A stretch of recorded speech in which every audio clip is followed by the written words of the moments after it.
ये देसी वाला के ब्रो, यहाँ जिगरे चलते हैं, चलती नहीं बकवास। और ये पीडब्ल्यू प्लेटफॉर्म है, यहाँ पर प्रिपरेशन करके आईआईटी करते हैं पास। और आप लोगों का एक बार फिर से मैं इसी प्लेटफॉर्म पर स्वागत करता हूं रफ्तार बैच के अंदर स्ट्रक्चर ऑफ एटम के लेक्चर नंबर 9 में। और आप लोगों को मैं एक बात बताना चाहूंगा मेरे शेरों कि देखो, आज का ये मतलब इस चैप्टर का ये फाइनल लेक्चर है। और आई होप मैं मान के चलता हूं कि मोल कॉन्सेप्ट और आप लोगों ने जो स्ट्रक्चर ऑफ एटम है बड़ी फील के साथ पढ़ा है, तो इस फीलिंग को जाने मत दीजिएगा। इसी तरीके से आप पढ़ते रहना, ठीक है, कंटिन्यूअसली। और एक एक टॉपिक के ऊपर क्वेश्चन लगाकर देखना, जितने मैं कराता हूं वो तो करने ही करने हैं। आपके पास जो भी बुक होगी उसको भी आप लगा के देखते रहना। तो चलिए भाई, आज हम पढ़ेंगे श्रोडिंगर वेव इक्वेशन। लेकिन इस टॉपिक को स्टार्ट करने से पहले मैंने आपको लास्ट क्लास में एक बात बोली थी मेरे शेरों कि मैंने अभी एक टास्क छोड़ा था तुम्हारे लिए, जिसमें बोला था task for IIT advance. Task for IIT advance क्या मतलब था इसका? टास्क फॉर आईआईटी एडवांस का मतलब ये था कि अभी एक मैं ऐसा कॉन्सेप्ट कराऊंगा आप लोगों को जहां से आईआईटी एडवांस में क्वेश्चन बन सकते हैं। चाहे वो क्वेश्चन 1 नंबर का बने, 2 नंबर का बने, वो अलग बात है, 3 नंबर का बने अलग बात है, लेकिन क्वेश्चन पूछे जा सकते हैं। वो क्या है? डीजनरेसी निकालने की, एनर्जेटिक डीजनरेसी कैलकुलेट करने की। अब मैं आपको एक बात बताऊंगा, आपने कई बार क्वेश्चन में ना ये नाम सुना होगा भाई, ये नाम आपने सुना होगा, कई बार सुना होगा। क्या होगा? कई जगह पर आपने सुना होगा डीजनरेसी वर्ड, डीजनरेसी वर्ड। अब मैं आपको एक बात बताऊंगा बेटा जी, डीजनरेसी बेसिकली पूरी केमिस्ट्री के अंदर दो टाइप की होती है। एक होती है हमारे पास कौन सी? Energetic degeneracy. क्या होगी? Energetic degeneracy. समझिएगा, मतलब भी समझाऊंगा कि डीजनरेसी का मतलब क्या है। और दूसरी तुम्हारे पास होगी मेरे शेरों, वो कौन सी? आप कहोगे इलेक्ट्रॉनिक डीजनरेसी। Electronic degeneracy. अभी क्या है, इस चैप्टर में आपको एनर्जेटिक डीजनरेसी पढ़नी है, इलेक्ट्रॉनिक डीजनरेसी नहीं पढ़नी है। इलेक्ट्रॉनिक डीजनरेसी का काम आएगा जब हम 12th क्लास का टॉपिक पढ़ेंगे कोऑर्डिनेशन केमिस्ट्री या कोऑर्डिनेशन कंपाउंड। वहां पर मैं आपको समझाऊंगा जब जॉन टेलर डिस्टॉर्शन के अंदर हम इलेक्ट्रॉनिक डीजनरेसी चेक करते हैं। लेकिन इलेक्ट्रॉनिक डीजनरेसी के अलावा इस चैप्टर से या आईआईटी में जो क्वेश्चन पूछे जाते हैं वो आपके पूछे जाएंगे यहां से, जिसको हम कहेंगे एनर्जेटिक डीजनरेसी। अब आपके माइंड में आ रहा हो सर ये एनर्जेटिक डीजनरेसी किस भला का नाम है, क्या होती है ये? तो जरा देखो मेरे शेरों, एनर्जेटिक डीजनरेसी कुछ और नहीं है। इधर ध्यान से देखेंगे, एनर्जेटिक डीजनरेसी कुछ और नहीं है। क्या है? Set of orbitals having same energy. क्या मतलब बोला मैंने? Set of orbitals having same energy. तो मैंने बोला बेटा जी set of orbitals having same energy, having same energy. जैसे आपको मैं समझाना चाहूंगा कैसे, कि पूरा एक सेट, ऑर्बिटल का एक सेट जिनकी एनर्जी क्या है? सेम है। कैसे? जरा देखो, मान लो मैंने तुम्हें एक बात कही कि भाई मेरे पास ना पी सबसेल है, पी सबसेल। मैं क्या कह रहा हूं कि मेरे पास एक पी सबसेल है। और जब मैं आपको कहूंगा कि पी सबसेल को बनाकर देखो यार कैसे बनेगी, आप कहोगे सर ऐसे एक लाइन खींच दो, 3 डब्बे आपने एक साथ बना दो, 3 डब्बे आपने एक साथ बना दिए। अब एक साथ का मतलब क्या होता है कि इन तीनों की जो एनर्जी है वो सेम है। क्लियर हुई ये बात? तो यहां पर डीजनरेसी कितनी हुई? 3। अगर मैं कहता हूं कि डी सबसेल की बात करता हूं, मैं किसकी बात करता हूं बेटा जी? डी सबसेल की बात करता हूं, तो हमें पता है कि इसके अंदर 5 डब्बे आएंगे, यानी 5 ऑर्बिटल का सेट आएगा। तो बेटा जी इसकी डीजनरेसी कितनी हुई? आप कहोगे सर इसमें भी सेम एनर्जी के ऑर्बिटल 5 है, तो इसकी डीजनरेसी भी 5 हो जाएगी। क्लियर हो गई बात? अब मैं कह रहा हूं कि भाई अगर मैं कहूं कि एफ सबसेल की बात करता हूं मेरे शेरों, तो आप मुझे एक बात बताओ, क्या एफ में के अंदर 7 होंगे? बोलो। तो आप कहोगे 1 2 3 4 5 और 6 7, 7 ऑर्बिटल है जिनकी एनर्जी सेम है। इसका मतलब इसकी डीजनरेसी कितनी होगी? 7 हो गई। ये थी डीजनरेसी फील करने का पहला पॉइंट कि डीजनरेसी एक्चुअल में है क्या। ऐसे ऑर्बिटल जिनकी एनर्जी सेम है। अब मैं आपको एक कहानी बताऊंगा, डीजनरेसी के क्वेश्चन कैसे कैसे आईआईटी के अंदर आते हैं, जरा देखो। For mono electronic species, mono electronic species, mono electronic species कौन कौन सी होगी जरा बताओ भाई? हाइड्रोजन हो सकता है, है ना, लिथियम 2+ हो सकता है, हीलियम प्लस हो सकता है, बेरिलियम 3+ हो सकता है, एटसेट्रा। ये सारे क्या हो जाएंगे आपके पास, मोनो इलेक्ट्रॉनिक सिस्टम, यानी मोनो इलेक्ट्रॉनिक स्पीसीज जिनके अंदर एक इलेक्ट्रॉन होता है। इनके अंदर आपको डिजेनरेसी निकालनी है, लेकिन इससे पहले आप लोगों को एक बात मानना पड़ेगा, इनके अंदर, सिर्फ इनके अंदर आपके पास कोई भी सबसेल हो, अगर मैं कहता हूं कि एनर्जी ऑफ सबसेल, ठीक है भाई, एनर्जी ऑफ सबसेल, या मान लीजिएगा ऑर्बिटल्स इन ए शेल, एक सेल के अंदर, चाहे वो आपके पास S हो, चाहे आपके पास P हो, D हो, F हो, सबकी बराबर मानी जाएगी। क्या बोला मैंने, सबकी बराबर मानी जाएगी। किसके लिए, सिर्फ मोनो इलेक्ट्रॉनिक स्पीसीज के लिए, और वो भी क्या, चाहे आप देखो, मान लो जब थर्ड सेल है, थर्ड सेल में कितनी सबसेल है बोलो, तुम कहोगे सर 3s 3p और 3d। आपको लग रहा होगा सर 3s की एनर्जी कम होगी या अलग होगी, 3p की अलग होगी और 3d की अलग होगी, लेकिन अगर स्पीसीज बिल्कुल सेम है, मतलब मोनो इलेक्ट्रॉनिक स्पीसीज है, आप पूरा का पूरा सेल उसका सेम मान रहे हो, तो उसके अंदर जितनी भी सबसेल है, चाहे वो s का ऑर्बिटल हो, p का ऑर्बिटल हो, d का ऑर्बिटल हो, f का ऑर्बिटल हो, g का ऑर्बिटल हो, सारे ऑर्बिटल्स की एनर्जी इक्वल मानी जाएगी। बस जिसने ये बात समझ ली ना, उसको बेटा डिजेनरेसी का एक भी क्वेश्चन छूटेगा नहीं, मेरी गारंटी है। ठीक है, कसम फिजिकल केमिस्ट्री की, आज मैं इसकी ऐसी तेजी करके रखूंगा। क्या है जरा देखो, मान लो क्वेश्चन कैसे आएगा वो फ्रेम करके बता रहा हूं। मान लो मोनो इलेक्ट्रॉनिक स्पीसीज के लिए मैं ये मान के चलता हूं कि यहां पर सेंटर पे कोई न्यूक्लियस है, मतलब ये न्यूक्लियस है और ये इसकी पहली सेल है जिसको मैंने फर्स्ट सेल कहा, ये मैंने सेकंड सेल कहा, ये मैंने थर्ड सेल कहा, ये मैंने फोर्थ सेल कहा, ये मैंने फिफ्थ सेल कहा, ये मैंने सिक्स सेल कहा, ऐसे ऐसे करके मैं सेल बनाता चला गया। अब मुझे बताओ, चाहे वो हाइड्रोजन हो, लिथियम 2+ हो, हीलियम प्लस हो, कुछ भी हो, आप मुझे बताओ जिसके अंदर एक इलेक्ट्रॉन होता है वो कहां रहना चाहेगा। आप कहोगे सर वो इलेक्ट्रॉन कहीं भी रहना चाहे, लेकिन बेसिकली वो इलेक्ट्रॉन फर्स्ट सेल में रहना चाहेगा, पहले में। अब जरा देखो, अगर इलेक्ट्रॉन कहीं और होता तो वो उतना ज्यादा स्टेबल नहीं होता। सबसे ज्यादा उसको स्टेबिलिटी कहां फील हो रही है, कि जब वो फर्स्ट वाले सेल में है। बात समझ में आई कि नहीं आई बोलो यार। आप कहोगे सर बिल्कुल, क्योंकि वो न्यूक्लियस के पास है, और जहां पर वो मोस्ट स्टेबल होता है ना, उस स्टेट को हम कहते हैं ग्राउंड स्टेट। जहां पर वो मोस्ट स्टेबल है, समझिएगा यहां पर क्या है, ये मोस्ट स्टेबल स्टेट हो गई इस स्पीसीज की, और इसी को हम क्या बोल रहे हैं, ग्राउंड स्टेट भी कह रहे हैं भाई। ग्राउंड स्टेट का मतलब क्या होता है, कि जब कोई एटम या आयन अपनी मैक्सिमम स्टेट में रहता है, उसको हम ग्राउंड स्टेट कहते हैं। अब जरा देखो, अब हम क्या करेंगे, इनके घर में जो भी ये प्यार मोहब्बत थी ना, इसको बिगाड़ेंगे, आग लगाएंगे इसमें, ठीक है, नमक मिर्च लगाएंगे। हमने क्या काम करा कि भाई यहां पर इसको एनर्जी सप्लाई करी, और जैसे एनर्जी सप्लाई करोगे तो आपको पता है कि बोर बाबा ने एक बात बताई थी हमें, कि जब कोई भी इलेक्ट्रॉन एनर्जी को एब्जॉर्ब करता है तो वो लोअर एनर्जी लेवल से हायर एनर्जी लेवल में चला जाता है। अब आप समझिएगा, मान लो इलेक्ट्रॉन ने जब एनर्जी लेवल, मतलब ये पहली बार एनर्जी एब्जॉर्ब करी होगी और वो दूसरे लेवल पे गया होगा, तो फर्स्ट को छोड़कर जैसे ही वो सेकंड पे जाता है, मान लो इलेक्ट्रॉन कहां पर आ गया, सेकंड वाले में आ गया, तो समझिएगा एक बात, ये इसका एक्साइटेशन हुआ, एक्साइटमेंट की वजह से 2 पर चला गया। तो ये जो आपके पास ये देख रहे हो, ये होता है एक्साइटेशन फर्स्ट, या कह लीजिएगा फर्स्ट एक्साइटेशन। सेल का नंबर कौन सा है, 2। अब मान लो कि जब वो फर्स्ट में पहुंच चुका है, तो सेकंड में पहुंच चुका है, और मैं अभी भी उसको एनर्जी देना चाहता हूं, अभी भी एनर्जी देकर ऊपर लेके जाना चाहता हूं, तो ये इलेक्ट्रॉन क्या होगा, सेकंड से कहां पर जाएगा, थर्ड में। तो इलेक्ट्रॉन भाई यहां पर पहुंच चुका है। अब आप देखना बेटा जी, जब मैं दोबारा एनर्जी दूंगा तो उसको हम क्या बोलेंगे, सेकंड एक्साइटेशन स्टेट, ये एक्साइटेड स्टेट बोलो। तो सेकंड एक्साइटेड स्टेट का मतलब क्या है, कि ये 2 बार एनर्जी गेन करके थर्ड वाली सेल तक पहुंच चुका है।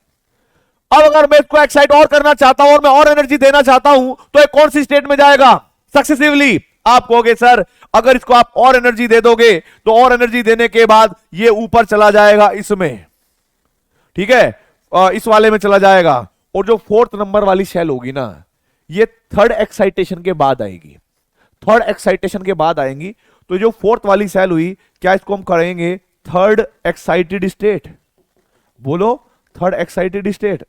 तो ऐसे आपको एक बात ध्यान रखनी है, अगर तुम्हें यह ज्ञात करना है, कोई भी किसी भी क्वेश्चन में नंबर ऑफ एक्साइटेड स्टेट दे रखी है, और आपको ये फाइंड करना है कि एक्चुअल में इलेक्ट्रॉन कौन से वाले सेल में है, तो एक बात ध्यान रखना है मेरे शेरों कि देखो, नंबर ऑफ शेल अगर आपको फाइंड करनी है, नंबर ऑफ शेल जिसको हम एन से भी रिप्रेजेंट करते हैं, वो बराबर होगी क्या, जो भी आपको एक्साइटेड स्टेट का नंबर दे रखा होगा, number of excited state plus के 1, उसमें एक जोड़ देना है तुम्हें और कुछ नहीं करना है। क्या कर दोगे तुम, सिर्फ एक जोड़ोगे और अपना फॉर्मूला लिख लोगे, बस इतना करना है। अब क्या है कि जब तुम्हें यह पता लग चुका है कि वो वाली सेल है, वो वाली सेल है, तो भाई वो पूछना चाहेगा कि उसके अंदर कितनी डीजनरेसी होगी। अब जरा देखो बेटा, मान लो यहां पर मैं कहता हूं कैलकुलेट द डीजनरेसी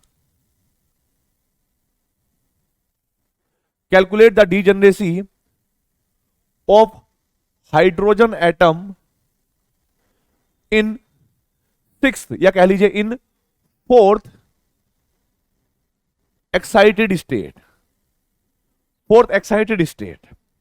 तो जरा देखो, 4th एक्साइटेड स्टेट का मतलब क्या हुआ, अगर उसने 4th एक्साइटेड स्टेट दे रखी है तो आप मुझे बताइए सेल कौन सी होगी। आप ऐसे निकालोगे सर, सेल तो क्लियरली पता चल गई हमें कि जितनी भी एक्साइटेड स्टेट होगी, जैसे 4 उसमें एक जोड़ देंगे तो हमारे पास 5 आ जाएगा। अब हमें यह भी बात पता है कि 5 अगर सेल हैं, और मैंने आपको बताया था कि दुनिया की कोई भी सेल हो उसके अंदर हमें यह ज्ञात करना होगा उसके अंदर कौन सी सब सेल है, कितनी सब सेल है। तो आप कैसे करते थे सर, जितना सेल का नंबर होता था, लास्ट वाली क्लास में फॉर्मूला बताया था, उतनी उसके अंदर सब सेल होंगी। और वो कौन कौन सी होंगी, तो हम यहां पर कहेंगे कि जो टोटल सब सेल भी आएंगी उसके अंदर 5th नंबर वाली सेल में, वो भी 5 होंगे। और वो 5 कौन कौन सी होंगी, 5s, 5p, 5d, 5f, 5g। आप देखोगे यही 5 आई हैं। और आप काउंट कैसे करोगे, कि इनके जितने भी ऑर्बिटल होंगे, किसी भी सेल के अंदर जितने भी ऑर्बिटल होंगे मोनो इलेक्ट्रॉनिक स्पीशीज के लिए, उनकी एनर्जी सबकी बराबर होगी और उनको डीजनरेट ही कहा जाएगा। ठीक है, तो आप लोग क्या करोगे, ये मेरे पास हो गया क्या s, 3 हो गए किसके, p के, 5 किसके हो जाएंगे भाई, बोलो जल्दी से। आप कहोगे सर d के, ऐसे 7 किसके हो जाएंगे, f के। हर बार जैसे आगे चलते रहेंगे तो आप लोगों को पता है कि 2-2 ऑर्बिटल जोड़ते जाना है हमें। अब करेक्ट आंसर कितना आएगा, इन सबको जोड़ लो। आप कहोगे 1 और 3 कितने हुए, 4 और 5 कितने हो गए, 9, और 9 और 9 कितने हो जाएंगे, 18, 18 में 5 जोड़ोगे 25 आएगा कि नहीं आएगा, बोलो यार। ऐसे कर सकते हो कि नहीं कर सकते। आप कहोगे सर कर लेंगे, कोई दिक्कत नहीं है सर, कर लेंगे, एक भी क्वेश्चन नहीं छूटेगा, ये तो बड़ा सिंपल था। और मैं आपको बोलूं, ये लॉन्ग मेथड है, शॉर्ट मेथड इसका भी बाप है, मतलब और भी छोटा है। कैसे, जरा देखो, शॉर्ट मेथड और भी छोटा है, जरा देखिए कैसे। ठीक है भाई, पहली बात तो अगर मुझे ये कैलकुलेट करना हो कि भाई फाइनली अगर मुझे ये बात पता है कि मोनो इलेक्ट्रॉनिक स्पीशीज है और मुझे किसी तरीके से सेल का पता लग जाए, तो चाहे वो एस हो, पी हो, डी हो, एफ हो, कुछ भी हो, मुझे तो टोटल ऑर्बिटल काउंट करने हैं ना, टोटल ऑर्बिटल काउंट करने हैं।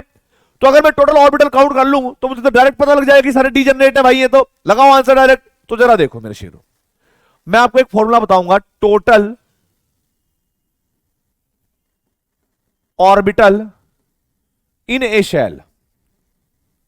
शेल का मतलब कोई भी सेल के अंदर कितने ऑर्बिटल होंगे, तो वो बराबर होंगे उस सेल का नंबर, क्योंकि एन से डिनोट करते हैं प्रिंसिपल क्वांटम नंबर, उसका स्क्वायर कर दो। स्क्वायर कर दोगे तो बस आंसर आ जाएगा। कौन सी सेल आई थी, 5, स्क्वायर करोगे तो 25, यहां भी प्रूफ हुआ 25। देखो आप कहोगे सर बिल्कुल सही है।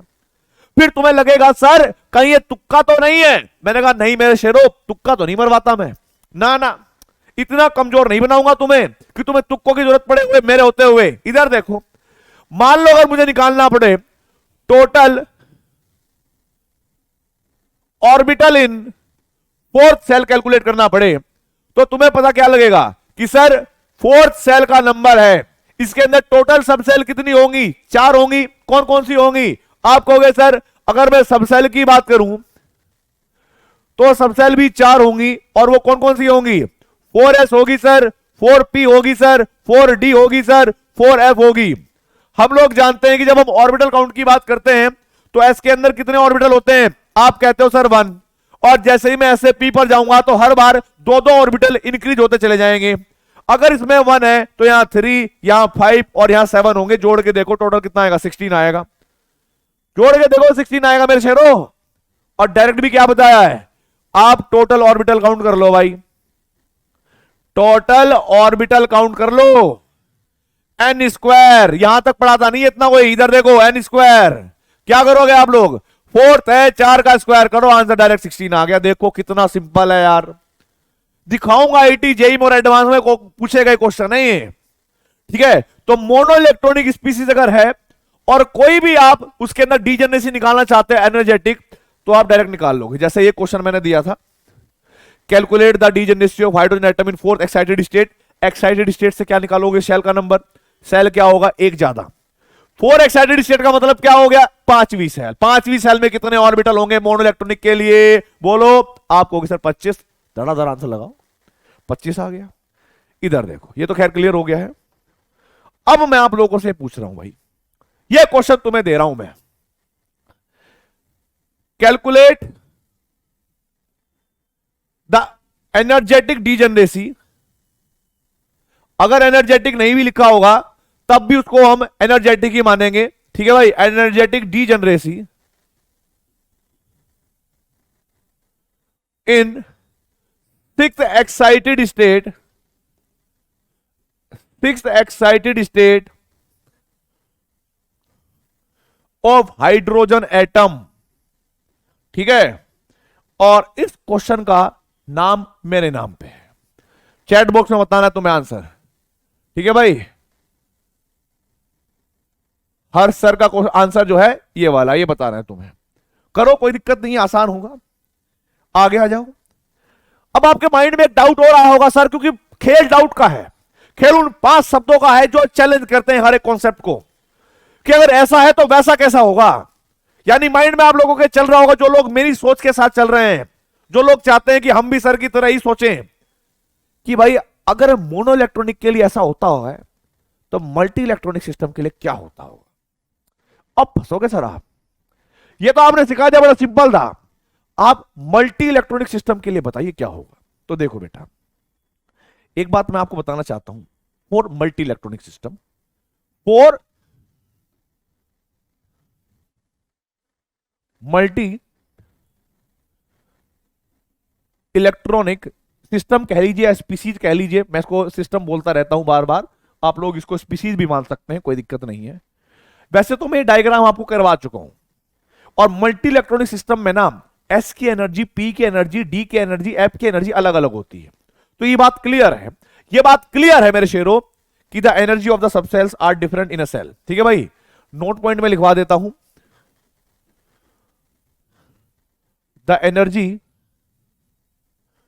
Of subshell, of subshell in a shell, किसी एक सेल के अंदर जितनी भी सबसेल होंगी उनकी जो एनर्जी होगी उसको मैं इक्वल टू डिफरेंट लिख देता हूं। और ऐसा मैंने क्यों बोला, मैं आपको बताऊंगा क्यों। ये मैंने आपको एक बार पहले भी समझाया था, ऐसा क्यों जरा देखो। मान लो ये पूरा बोर्ड मैंने मान लिया कि ये एटम है, क्या हो गया, ये एटम है। और मैंने ये मान के रखा भाई कि भाई ये वाला जो इतना बड़ा एटम है ना, ये इसका न्यूक्लियस है जिसके अंदर बहुत सारे प्रोटॉन रहते हैं, बहुत सारे प्रोटॉन रहते हैं। और कहीं दूरी पर ऐसे, कहीं दूरी पर ऐसे, कहीं दूरी पर ऐसे एक सेल है, और उस सेल के अंदर s ऑर्बिटल भी है, p ऑर्बिटल भी है, d ऑर्बिटल भी है, f ऑर्बिटल भी है, या f सबसेल भी है। हमें यह बताना पड़ेगा कि कौन से की एनर्जी कम होगी और कौन से की ज्यादा होगी। आप लोगों को मैंने एक बात सिखाई थी मेरे शेरों कि भाई जो s ऑर्बिटल होते हैं ना, या s सबसेल के अंदर जो ऑर्बिटल होते हैं वो बेसिकली स्फेरिकल होते हैं, बात आपको पता होनी चाहिए, ठीक है। और p की अगर मैं बात करूं तो p मेरे पास कैसे होंगे, डंबल शेप होंगे। और अगर मैं d की बात करूं तो d मेरे पास कैसे होंगे, बोलो, अरे बोलो शेरो। आप कहोगे सर डबल डबल शेप होंगे, हमने पढ़ा हुआ है। आप क्या बताओगे, हमें हमें पढ़ा हुआ है। मैंने कहा ठीक है पढ़ा हुआ है। तो देखो, दुनिया का कोई भी ऑर्बिटल हो, दुनिया का कोई भी ऑर्बिटल हो, उसके अंदर मैक्सिमम, उसके अंदर मैक्सिमम इलेक्ट्रॉन कितने आ सकते हैं, 2। ये बात तो क्लियर है। आप कहोगे सर बिल्कुल 2 ही आ सकते हैं। तो मुझे एक बात बताओ यार, एस के अंदर एक लोब है, पूरा बस एक ही लोब है, दोनों इलेक्ट्रॉन उसके अंदर होंगे, तो क्या मैं कह सकता हूं कि भाई यहां पर इलेक्ट्रॉन डेंसिटी 2 इलेक्ट्रॉनों की होगी। आप कहोगे सर बिल्कुल, एक ही लोब में 2, एवरेज इधर एवरेज कितने का आएगा? क्योंकि हम लोगों को एक बात और पता है, ऑर्बिटल को कोई भी नहीं रोक सकता, वो घूमता रहता है जहां उसका स्पेस होता है, तो इस पूरे के पूरे ऑर्बिटल में ऊपर नीचे घूमता रहेगा। लेकिन पर लोब के हिसाब से, ये एक लोब होती है हिस्सा, पर लोब के हिसाब से एवरेज कितना आएगा? आप कहोगे सर 1 और 1, ठीक है। इधर 2 इलेक्ट्रॉन, लोब 4 है, एवरेज कितना आएगा? 1/2, 1/2, 1/2, 1/2। आप मुझे एक बात बताओ यार, इलेक्ट्रॉन की डेंसिटी, इलेक्ट्रॉन की प्रेजेंस ज्यादा कहां पर नजर आ रही है तुम्हें? तुम कहोगे सर एस में ज्यादा नजर आ रही है। और आप लोगों ने एक बात पढ़ा होगी, अगर मैं कहूं कि भाई एस के अंदर इलेक्ट्रॉन डेंसिटी ज्यादा है, चार्ज डेंसिटी ज्यादा है, और न्यूक्लियस उसे प्यार करना चाहता है, उसको अट्रैक्ट करना चाहता है, तो मुझे बताइए कि न्यूक्लियस सबसे ज्यादा अच्छा अट्रैक्शन किस पर लगाएगा?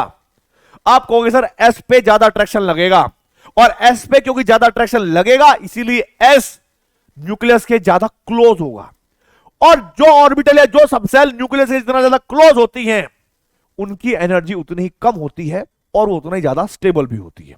ये बात तुम जानते हो, है ना? तो मैंने कहा उसके बाद पी का नंबर आएगा, उसके बाद डी का नंबर आएगा, एफ का नंबर आएगा। बोलो यार, आपको सर बिल्कुल यही बात है। तो जरा देखिए, प्लीज समझिएगा, जरा देखिए, अगर मैं आप लोगों को कहूं कि एनर्जी का ऑर्डर बताओ, एनर्जी का ऑर्डर बताओ, आप कहोगे एस की एनर्जी सबसे कम क्योंकि वो न्यूक्लियस के पास है, फिर उसके बाद पी, उसके बाद डी, उसके बाद एफ होगा कि नहीं होगा? आप कहोगे सर बिल्कुल सही है, अब बिल्कुल सही है, अब नहीं सर हमें कोई दिक्कत है। तो मल्टी इलेक्ट्रॉनिक सिस्टम में आपको ये वाला रूल मान के चलना है और मोनो इलेक्ट्रॉनिक सिस्टम में सबको बराबर मान के चलना है। अब जरा देखो, अब जरा देखो, बस आज देखो तुम, बस अब देखो भाई, अब देखो क्या है। अगर तुम्हारे पास कोई भी न्यूक्लियस है, जैसे मैं एक एग्जांपल दूंगा आपको सोडियम का, सोडियम का एटॉमिक नंबर 11 होता है, ये बात तो तुम जानते ही हो, होता है कि नहीं? आपको सर बिल्कुल होता है, कोई दिक्कत नहीं है, यहां तक कोई दिक्कत नहीं है। मैंने कहा ठीक है, मैंने कहा कोई बात नहीं है, ठीक है, सोडियम का 11 होता है। आगे बढ़ता हूं मैं, आगे बढ़ता हूं मैं, क्या कह रहा हूं मैं? माना हुआ कि कहीं इसका न्यूक्लियस रहा होगा ऐसे, और फिर इसकी फर्स्ट सेल रही होगी, फिर इसकी सेकंड सेल रही होगी, ऐसे सेकंड सेल रही होगी, फिर इसकी थर्ड सेल रही होगी, और फिर इसकी ऐसे फोर्थ सेल रही होगी, फिफ्थ सेल रही होगी, ऐसे करके मैंने सेल बना दी इसकी 1 2 3 4, 1 2 3 4 5। अब जरा देखो, अब जरा देखो, मुझे पता है कि सोडियम का इलेक्ट्रॉनिक कॉन्फ़िगरेशन क्या है, 1s2 2s2 2p6 और 3s1, ये होगा। अब भाई एक बात बताओ, जो पहले वाली सेल है, मान लो उसके अंदर एक डब्बा है एस वाला, जो दोनों इलेक्ट्रॉन यहां पर हैं, ठीक है। उसके बाद सेकंड वाली सेल के अंदर 2 सब सेल हैं एस और पी, और आप लोग जानते हैं कि एस वाले की एनर्जी कम होगी और पी वाले की एनर्जी ज्यादा होगी। इसका मतलब एस वाले डब्बे को हम कहां पर बनाएंगे? यहां पर बनाएंगे। 2s को हमने यहां बनाया, और 2p जो होगा वो थोड़ा दूर होगा क्योंकि उसका अट्रैक्शन इतना अच्छा नहीं है उसी सेल के अंदर। तो 2p को मैंने कहां पर बना दिया? यहां पर बनाया, ये 2p बन गया, इसके अंदर 6 इलेक्ट्रॉन है। क्लियर दिख गई होगी ये बात? अब जरा देख, अगर मैं कहूं 3s के बाद, तो मैंने कहा कि भाई 3s जो है वो ये है, ऊपर है, और अब 3s के अंदर एक इलेक्ट्रॉन है, कोई दिक्कत नहीं है, कोई दिक्कत नहीं है, बस तू मुझे इतना बता दे, तू मुझे इतना बता दे कि 3p कहां होगा, इसी सेल के अंदर 3p कहां होगा? तुम कहोगे सर 3p थोड़ा दूर होगा, इससे ऊपर होगा। तो देखो, न्यूक्लियस से थोड़ा दूर बनाना है तो मैंने यहां पर क्या बना दिया? 3p ऐसे, बिल्कुल सेम लेवल पे नहीं बनाया इसके, बिल्कुल सेम लेवल पे ना, ऐसा नहीं कहा मैंने, बिल्कुल थोड़ा सा ऊपर बनाया क्योंकि वो थोड़ा दूर है न्यूक्लियस से। और 3d कहां होगा? सर वो p से भी ऊपर होगा। मैंने कहा ठीक है, बस काम बन गया मेरा, 3p है तो भाई ठीक है, 3d बन गया भाई। तो ये क्या था मेरे पास? 3s, ये था 3p, और ये 3d। अब मैं, प्लीज समझिएगा, आप मुझे एक बात बताओ शेरो, शेरो बंदरो जो भी हो तुम, लास्ट वाला इलेक्ट्रॉन सोडियम का यहां पर है 3s में, अगर इस इलेक्ट्रॉन को दूसरे ऊपर वाले लेवल पे जाना हो तो कहां जाएगा ये? आप कहोगे सर इसके बाद तो एनर्जी लेवल ये है, 3p है, सब सेल का लेवल जो है वो चेंज है, तो ये इलेक्ट्रॉन 3s से 3p में जा सकते हैं। और जैसे ये 3 से 3p में जाएंगे तो उसका मतलब होगा फर्स्ट एक्साइटेड स्टेट की पहली बार जब वो एनर्जी एब्जॉर्ब करेगा तो वो 3s से 3p में जाना चाहेगा। अगर मान लो मोनो इलेक्ट्रॉनिक सिस्टम होता तो 3s 3p 3d सबकी बराबर होती, तो फिर तो वो सीधा उनमें क्या ही जाता, फिर तो वो सीधा ऊपर वाली सेल में जाता। ठीक है, लेकिन जब आपके पास सब सेल की एनर्जी अलग अलग हो गई फिर तो वो सब सेल वाइज जाएगा ना। अगर सब सेल की एनर्जी सेम होती तो फिर वो सेल वाइज जाता। ठीक है, इधर देखो, अब मैंने कहा कि भाई जब मैं सेकंड एक्साइटेड स्टेट में गया, सेकंड एक्साइटेड स्टेट में गया तो जरा देखो पहला क्या है, सोडियम को जब आप फर्स्ट एक्साइटेड स्टेट में डालोगे और आपसे वो क्वेश्चन पूछे कि बताओ कितनी डीजनरेसी प्राप्त हुई, तो फर्स्ट एक्साइटेड स्टेट के बाद वो गया 3p ऑर्बिटल में। कहां पर गया? 3p ऑर्बिटल में। और 3p ऑर्बिटल में कितने ऑर्बिटल ऐसे, 3p सबसेल में कितने ऑर्बिटल ऐसे हैं जिनकी एनर्जी सेम है? बता दो तुम मुझे, बस एक बार बताओ और देखो कि सर ये सेट लग रहा है हमें सेम एनर्जी का। आप ही ने बताया था, मैंने कहा यही मानना है। और ये जब आप मानोगे ना तो आपको पता लग जाएगा कि फर्स्ट एक्साइटेड स्टेट में टोटल डीजनरेसी कितनी होगी सोडियम की? 3 हो जाएगी। तो मैं कहूंगा भाई in first excited state total degeneracy, total energetic degeneracy की बात कर रहे हैं भाई, कभी किसी को समझ ना आए और ऐसा होगा नहीं। एनर्जेटिक डीजनरेसी कितनी हो जाएगी सर? 3 हो गई। ये वो टॉपिक है जो तुम्हें हार्ड लगते होंगे लेकिन है नहीं। अब अगर मैं कहूं सेकंड डीजनरेसी में कितना होगा तो मैं इधर लिख देता हूं कि इन सेकंड डीजनरेसी या एनर्जेटिक डीजनरेसी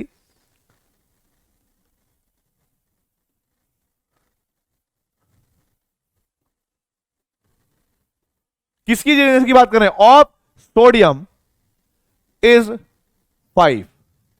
कैसे बोला मैंने 5 क्यों है? क्योंकि सेकंड एक्साइटेड स्टेट के बाद जब वो आपके पास, sorry, second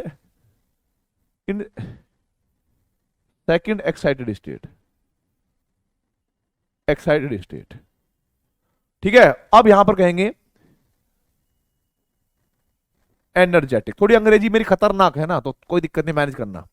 in second excited state, कि सेकंड एक्साइटेड स्टेट के बाद हो गए थर्ड में, थर्ड में मिले उसको 5 ऑर्बिटल, तो 5 लिख दिया। देखो ये बहुत टफ लेवल के हैं, इसको टफ मानो तुम, मुझे पता है तुम्हें टफ लग नहीं रहे हैं, मतलब मैं कह रहा हूं बिल्कुल टफ है, डर जाओ इससे बिल्कुल।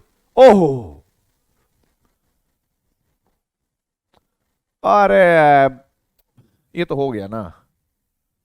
जरा देखो देखो, ये क्वेश्चन है, तुम्हें लग रहा था मैं ऐसे ही पढ़ा रहा हूं इतनी देर से, ऐसे ही बक बक बक बक करता जा रहा हूं, बक बक बक बक करता जा रहा हूं मैं, तुम्हें लग रहा था ऐसा? मैं वो रिलेवेंट चीज पढ़ाऊंगा जो कहीं ना कहीं तुम्हारे काम की है, फालतू नहीं। ऐसा मत सोचना कि सर पता नहीं कहां कहां से तुमने पढ़ा ही नहीं है, एनसीईआरटी में दिया नहीं है ये वो। मेरा मोटो है ही नहीं एनसीईआरटी, मेरा मोटो क्या है? किसी भी हालत में तुम्हें आईआईटी जेई तक पहुंचाना, मतलब मेंस तक। मेंस वाले का लेवल जो मेंस तक बन चुका है उनको एडवांस तक छोड़ना, क्योंकि मैं थोड़ा सा जिद्दी टाइप का आदमी हूं, ठीक है, ये बात तुम समझ चुके होंगे अभी तक। तो अपन हर उस कॉन्सेप्ट को टच करेंगे, चाहे वहां से आईआईटी जेई में क्वेश्चन आए हो या एडवांस में क्वेश्चन आए हो, अपन नहीं छोड़ेंगे, ठीक है। और ऐसा अपने पर डाउट मत करना कि तुम्हारा लेवल है या नहीं है, तुम मेरे साथ हो ना, मुझे भरोसा है तुम करोगे, ठीक है। तो अपने पे डाउट मत करना, सब तुम्हारे जैसे ही होते हैं, चाहे तुम कितने भी वीक रहे हो, कितनी भी लेट स्टडी स्टार्ट करी हो तुम लोगों ने, तुमने स्टार्ट कर दी है ना, बस इतना बहुत जरूरी है। अब अपना 100% दे दो। जरा देखो क्या दिया है क्वेश्चन में, not considering the electronic spin. आप इलेक्ट्रॉनिक स्पिन को कंसिडर मत करिए, इसका मतलब इलेक्ट्रॉनिक डीजनरेसी को भूल जाइए, कहने का मतलब यह है। The degeneracy of second excited state n equals to 3, hydrogen atom is 9। इसने बता दिया, आंसर दे दिया। देखो इसने कहा कि हाइड्रोजन एटम है, उसकी डीजनरेसी 9 है। अब मुझे एक बात बताओ शेरो, कि अगर मैं हाइड्रोजन की बात करूं तो हाइड्रोजन क्या है? हाइड्रोजन क्या है बोलो? आप कहोगे सर हाइड्रोजन तो एक मोनो इलेक्ट्रॉनिक स्पीसीज है। हाइड्रोजन क्या हो गई आपके पास? एक मोनो इलेक्ट्रॉनिक स्पीसीज है। तो आप क्या कहोगे भाई? 4 हाइड्रोजन, 4 हाइड्रोजन, और ये क्या है? Mono electronic species. बात समझ में आई? ठीक है। इसने कहा कि सेकंड एक्साइटेड स्टेट, हमें नहीं किया और ऐसा नहीं चाहिए कि हमें सेल का नंबर दे, तू हमें बस इतना ही बोल देना कौन सी एक्साइटेड स्टेट है, वहीं से निकाल देंगे, हमारे सर ने हमें सिखा दिया। ठीक है, इधर देख, इसने बोला सेकंड एक्साइटेड स्टेट और कॉमा दे रखा है एन इक्वल्स टू 3, बताने की जरूरत नहीं है, अपने सारे शेयरों को यह बात पता है कि सेल कौन सी होगी, सेल 3 होगी। और डीजेनरेसी अगर मुझे निकालनी हो तो डीजेनरेसी कैसे निकालूंगा, बोलो यार, डीजेनरेसी कैसे निकालूंगा? आपको मैंने बताया था कि उस सेल के अंदर मोनो इलेक्ट्रॉनिक स्पीड के लिए टोटल ऑर्बिटल काउंट कर लेना, क्योंकि सारी सब सेल के जितने भी ऑर्बिटल है सब डीजेनरेट है, सबकी एनर्जी सेम है। अरे 3 का स्क्वायर करोगे तो 9 आएगा कि नहीं आएगा? फालतू में हमें बेवकूफ बना रहा है। नहीं भी देता तो भी काम चल जाता, क्योंकि मुझे पता है कि मेरे शेयर यहां तक समझ चुके हैं, ऐसा नहीं चाहिए उसको आईटी एडवांस वालों का। लेकिन अब उसने कहानी थोड़ी चेंज करनी शुरू करी, आपको बेवकूफ बनाया और कह रहे कि while the degeneracy of the second excited state of H negative is, क्या है H नेगेटिव, क्या है? आप कहोगे सर H नेगेटिव का मतलब है हाइड्रोजन के पास एक इलेक्ट्रॉन होता था, एक इलेक्ट्रॉन इसने और मांग लिया, तो ये तो 1s2 हुआ ना सर। मैंने कहा हाँ हुआ। क्या है ये, मोनो इलेक्ट्रॉनिक? अबे मारूंगा मुक्का तुम पे, ये मल्टी इलेक्ट्रॉनिक सिस्टम आ गया भाई। तो हमें पता लग गया कि सर ये तो मल्टी इलेक्ट्रॉनिक स्पीसीज है, एक से ज्यादा इलेक्ट्रॉन है इसके अंदर। इसका इलाज तो दूसरी तरीके से करेंगे। कैसे करोगे जरा देखो, डायग्राम बनाकर सेंटर पे न्यूक्लियस मान लेना है, फिर आप कहोगे ये पहली सेल, फिर आप कहोगे ये सेकंड सेल, ये कहोगे थर्ड सेल। अब जरा देखो फर्स्ट सेल में दोनों इलेक्ट्रॉन कहां पर है, 1s2 में। यहां पर मैंने क्या मान लिया, एक ऐसे 2 इलेक्ट्रॉन माने, कोई दिक्कत तो नहीं है? आप कहोगे सर बिल्कुल कोई दिक्कत नहीं है। चलो सेकंड वाले की बात कर लेते हैं। सेकंड में आपको पता है कि एस सबसेल भी होगी और पी सबसेल भी होगी, जिनको मैंने ऐसे दिखाया। आप मुझे बताओ कि लास्ट इलेक्ट्रॉन यहां पर है हाइड्राइड का, अगर मैं पहली बार इनको एनर्जी दूं और एनर्जी देने के बाद मैं इनको ऊपर कुदा दूं, एक्साइट करवा दूं, मैंने क्या करा, इसको एनर्जी दी equals to H new energy दी, इलेक्ट्रॉन यहां से यहां भागा तो ये इसकी फर्स्ट एक्साइटेड स्टेट हो जाएगी। और कितने ऑर्बिटल मिले उसको, 1, एस के अंदर एक ही होता है। लेकिन अगर वही इलेक्ट्रॉन यहां के बाद इधर कूदे तो फिर क्या होगा? फिर आप कहोगे सर ये तो सेकंड एक्साइटेड स्टेट हो गई इसकी, और इस स्टेट में आपको कितने ऑर्बिटल का सेट मिल रहा है जिनकी एनर्जी सेम है? आप कहोगे सर 3। तो मेरे शेर पुत्रों एक बात बता दो यार, मारे इसके मुंह पे अभी, इसको आंसर अभी अबे लिख देते, चलो क्या बात कर रहे हो तुम यार, आंसर होगा 3। ये हमारे शेरों को डराने की कोशिश कर रहा था और बड़ा एहसान करने की कोशिश कर रहा था कि देखो इतनी बात मैंने बता दी है, अब तुम ये बता दो। इसका कोई लेना देना है इससे? नहीं है, सब कंफ्यूज और टाइम कंज्यूमिंग है तुम्हारा। ठीक है, अगर मोनो इलेक्ट्रॉनिक सिस्टम का वो पूछता कि इसकी कितनी है और उसकी कितनी है तो एक अलग बात थी। ये दे भी रहा है, सब बता भी रहा है, कॉन्सेप्ट ही सिखा दे तुम्हें से यहां पर, उसका आंसर ऐसे निकालना है। गलती से भी इधर गलती मत करना, आईआईटी एडवांस 2015 में चेक कर लेना पीवाईक्यू में, झूठ नहीं बोल रहा हूं मैं। आगे देखो, आगे क्वेश्चन तुम्हारा है आईआईटी एडवांस का ही है, फिर से 2015 का, स्ट्रक्चर ऑफ एटम काफी मेहरबान रहा उस टाइम पर, ये क्वांटम नंबर से रिलेटेड है। इन an atom the total number of electrons having quantum number n। ओ भाई साहब, इसने बोला कि क्वांटम नंबर n का मतलब प्रिंसिपल क्वांटम नंबर, और वो कितनी होगी, फोर्थ है भाई, फोर्थ है। ml है ये, जिसकी वैल्यू 1 होगी, एंड ms है, सॉरी m का मतलब है मैग्नेटिक क्वांटम नंबर होगी, जिसका मोड 1 होगा, और s का मतलब है स्पिन 1/2 होगी। आप मुझे एक बात बताओ, फोर्थ सेल है, सेल का नंबर क्या है, सेल का नंबर क्या है? आप कहोगे 4। इसके अंदर टोटल सबसेल कौन सी होगी? आप कहोगे सर इसके अंदर टोटल सबसेल भी 4 होंगी, क्योंकि आपने बताया था कि किसी सेल के अंदर सेल भी उतनी होती है जो सेल का नंबर होता है, तो टोटल सबसेल कौन सी होगी? 4। कौन कौन सी होती है वो? आप कहोगे सर वो होगी 4s, 4p, 4d, 4f, ऐसे मान लो। मैंने कहा ठीक है मान लिया। अब मुझे एक बात बता दो यार, अब मुझे एक बात बता दो यार, एस के अंदर एक डब्बा, पी के अंदर 3 डब्बे, डी के अंदर कितने डब्बे हो जाएंगे? 5 डब्बे हो जाएंगे कि नहीं? और एफ के अंदर ऐसे 7 डब्बे हो जाएंगे, 7 ऑर्बिटल हो जाएंगे। 1 2 3 4 5 6 7 7, ठीक है। आप मुझे बताओ एल की वैल्यू कितनी होती है इसके लिए?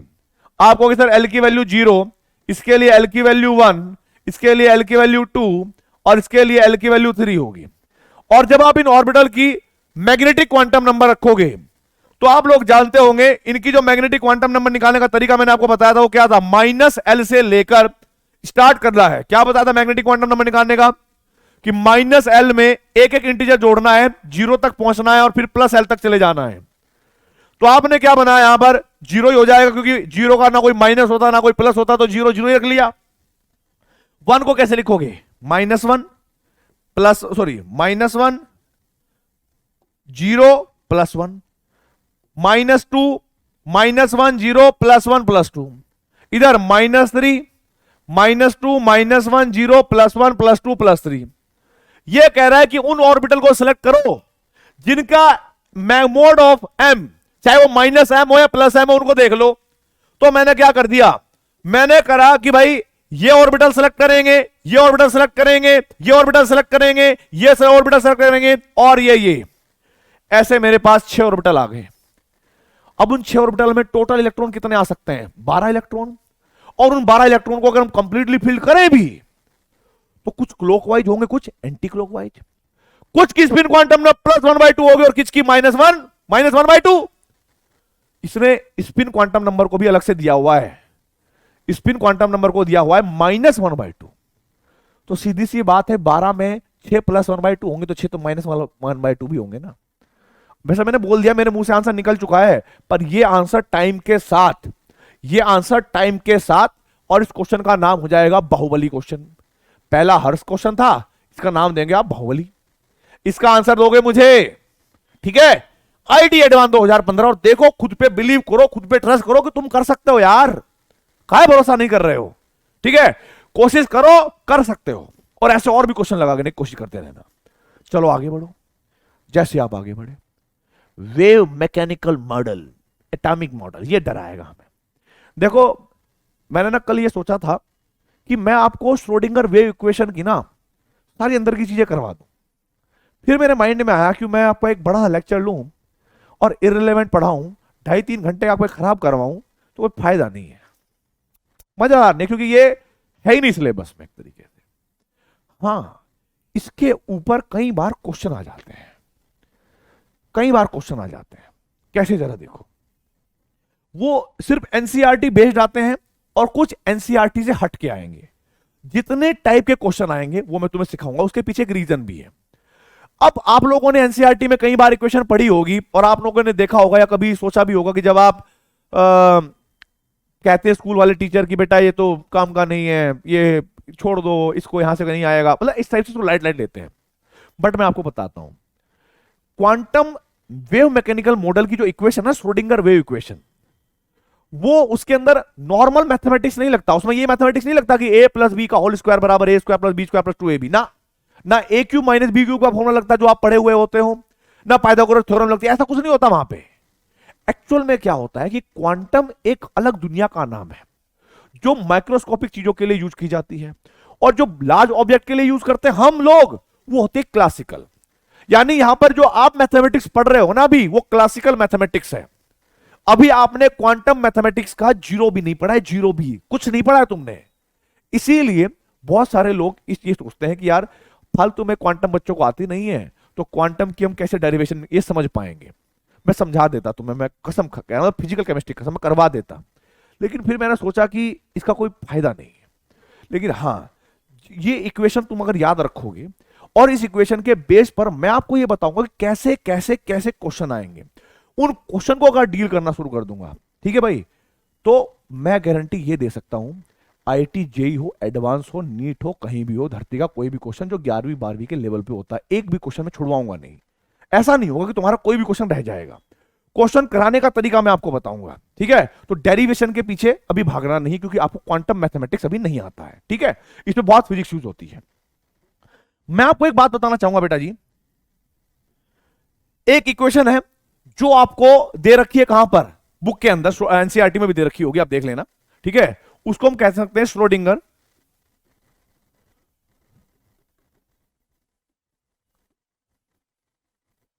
Wave equation. Schrodinger wave equation को हम कहते हैं। उसके ऊपर क्वेश्चन कैसा आता है जरा देखिए, जरा देखो, यहां पर होगा partial differentiation d two psi upon में डी एक्स स्क्वायर प्लस के डी टू साई अपॉन में डी वाई स्क्वायर प्लस के डी टू साई अपॉन में डी जेड स्क्वायर प्लस के 8 pi square m by h, ठीक है। और यहां पर होगा ई माइनस के वी इक्वल टू 0। ये इक्वेशन है। अब जरा देखो, अब आपके माइंड में आएगा सर बात तो ठीक है ये इक्वेशन, लेकिन ये इक्वेशन है क्या? देखो बेटा, जो साई होता है ना, साई, ये जो आपका एक अलग वर्ड है ये, ठीक है, साई, इसको हम कहते हैं वेव फंक्शन। क्या कहते हैं इसको हम? Wave function. और ये जो इक्वेशन है ना, ये इलेक्ट्रॉन को वेव कंसीडर करके ही चलती है कि भाई वेव फंक्शन है। अब ये वेव क्या होता है, इसके ऊपर कैसे कैसे क्वेश्चन आएंगे वो सब मैं बताऊंगा, लेकिन आपको मैं एक बात बताना चाहता हूं कि जो भी इक्वेशन रही होगी, ठीक है, इसमें एक्स वाई और जेड तीन एक्सिस के अलोंग, एक्स वाई जेड तीन एक्सिस के अलोंग हमने क्या किया? डिफरेंशिएशन किया कि नहीं किया? इतना तो देख सकते हो। इसका मतलब क्या होता है कि यहां पर जो एटम को ना हमने स्पेरिकली कंसिडर किया। क्या किया? स्पेरिकली कंसिडर किया। सर्कुलर नहीं माना, ठोस नहीं माना, ऐसा एक ब्लड सर्कल नहीं माना, ठीक है। हमने इसको एक स्पेरिकल कंसिडर किया और हमने ये जाना कि एक्चुअल में अगर हम वो जो भी इलेक्ट्रॉन है उसकी जो वेव है वो न्यूक्लियस से एक्स एक्सिस पर भी हो सकती है, वाई एक्सिस पर भी हो सकती है और जेड एक्सिस पर भी हो सकती है। इतनी बात ध्यान रखनी है। दूसरा, 8 और पाई दोनों कांस्टेंट है। m जो है वो मास ऑफ इलेक्ट्रॉन है। h जो होगा बेटा, जो प्लैंक कांस्टेंट है, ये बात तुम जानते हो, सॉरी यहां पर h स्क्वायर कर लेना। और E जो होगी वो हमारे पास टोटल एनर्जी होगी, और V जो होगी ये हमारे पास पोटेंशियल एनर्जी होगी। वोल्टेज यहां से आ गया होगा ना, पोटेंशियल एनर्जी होगी। अब देखो इसके ऊपर कैसा क्वेश्चन आता है। वो क्वेश्चन ये देगा कि इनमें से कौन सी श्रोडिंगर वेव इक्वेशन नहीं है या कौन सी श्रोडिंगर वेव इक्वेशन है। इसी इक्वेशन को आप अलग अलग तरीके से रिप्रेजेंट कर सकते हो। जैसे मैंने लिखा कि पहला तरीका तो ये है, दूसरा तरीका क्या हो सकता है कि भाई डी टू साई अपॉन में डी एक्स स्क्वायर प्लस के डी टू साई अपॉन में डी वाई स्क्वायर प्लस के डी टू साई अपॉन में डी जेड स्क्वायर। अब जरा देखो, मैं इधर माइनस लिख सकता हूं और 8 pi square m by h square, यहां पर जहां ई माइनस वी था इसको वी माइनस ई कर सकता हूं इक्वल टू 0। बस इतना मैथमेटिक्स का खेल होएगा। अच्छा, वो इस तरीके से उसको रिप्रेजेंट कर ही सकता है, पर वो इसको ऐसे भी कर सकता है। जरा देखो कैसे। थर्ड टाइप क्या होगा? सेम वही, डी टू साई अपॉन में डी एक्स स्क्वायर प्लस के डी टू साई अपॉन में डी वाई स्क्वायर प्लस के डी टू साई अपॉन में डी जेड स्क्वायर और प्लस, सॉरी प्लस नहीं, इधर इक्वल टू इधर लेकर चले गए, है ना। तो -8 pi square m by h square और ये ई माइनस वी, इसको हम ऐसे भी लिख सकते हैं बेटा। ओहो ओहो, एक साई भी आएगा बेटा, यहां पर साई भी आएगा, ठीक है, साई भी ले लेना। इधर इधर इधर इधर इधर इधर इधर इधर, हाँ इधर इधर साई, ठीक है, साई। और इधर भी हम, तो यहां पर हम क्या ले लेंगे? साई, राइट। ये इक्वेशन है। बताऊंगा मैं क्या बोलूं तुम्हें। एसएच में पढ़ाता ना फिजिक्स की तो और मजा आता, तब मैं तुम्हें बताता ही क्या हो रहा है। डी टू साई अपॉन में डी एक्स स्क्वायर प्लस के डी टू साई अपॉन में डी वाई स्क्वायर प्लस के, अगर थोड़ा सा भी भरोसा करते हो ना तो यहां तक मान लेना कि इसके बाहर नहीं आएगा। ये मैं भी बोल रहा हूं, सच बोल रहा हूं मैं। कंफ्यूज होने की जरूरत नहीं है, ना डरने की जरूरत है। v माइनस के ई, क्या किया मैंने कि माइनस जो इधर था इस माइनस की मल्टीप्लाई अंदर कर दी, तो जो पोटेंशियल एनर्जी थी वो प्लस हो जाएगी और जो टोटल एनर्जी थी वो माइनस, मैंने ऐसे लिख दिया। और साई, तो ये इसकी फोर्थ रिप्रेजेंटेशन होगी एक इक्वेशन की अलग अलग तरीके से। बस वो कंफ्यूज कर सकता है, किसी में थोड़ी गलती कर सकता है और पूछेगा कौन सा गलत है, ठीक है, इससे बाहर नहीं। ये बात क्लियर हो गई? बोलो हाँ या ना? अरे क्लियर होनी चाहिए मेरे शेरों, आगे आ जाओ। अब है सिग्निफिकेंस ऑफ साई। साई क्या है, साई किस चीज को रिप्रेजेंट करता है, क्या है एक्चुअल में साई। देखो अगर मैं तुम्हें फिजिक्स पढ़ाता, मतलब मेरा मन कर रहा है अंदर से, फिजिक्स पढ़ाऊंगा नहीं लेकिन मेरा अंदर से मन कर रहा है कि मैं तुम्हें समझाऊं, क्योंकि होती है ना अंदर से चुल होती है कि चलो और पढ़ा देते हैं, लेकिन मुझे पता है कि मेरा टाइम वेस्ट नहीं करना उस पॉइंट पे जो मुझे पता है कि नहीं आएगा सिलेबस में, मतलब आएगा ही नहीं पेपर में। साई को दो तरीके से मानना। साई को मैं लिख रहा हूं amplitude, amplitude of wave, amplitude of wave, या इसको हम वेव फंक्शन भी कहते हैं। क्या होता है ये हमारे पास, वेव फंक्शन भी होता है।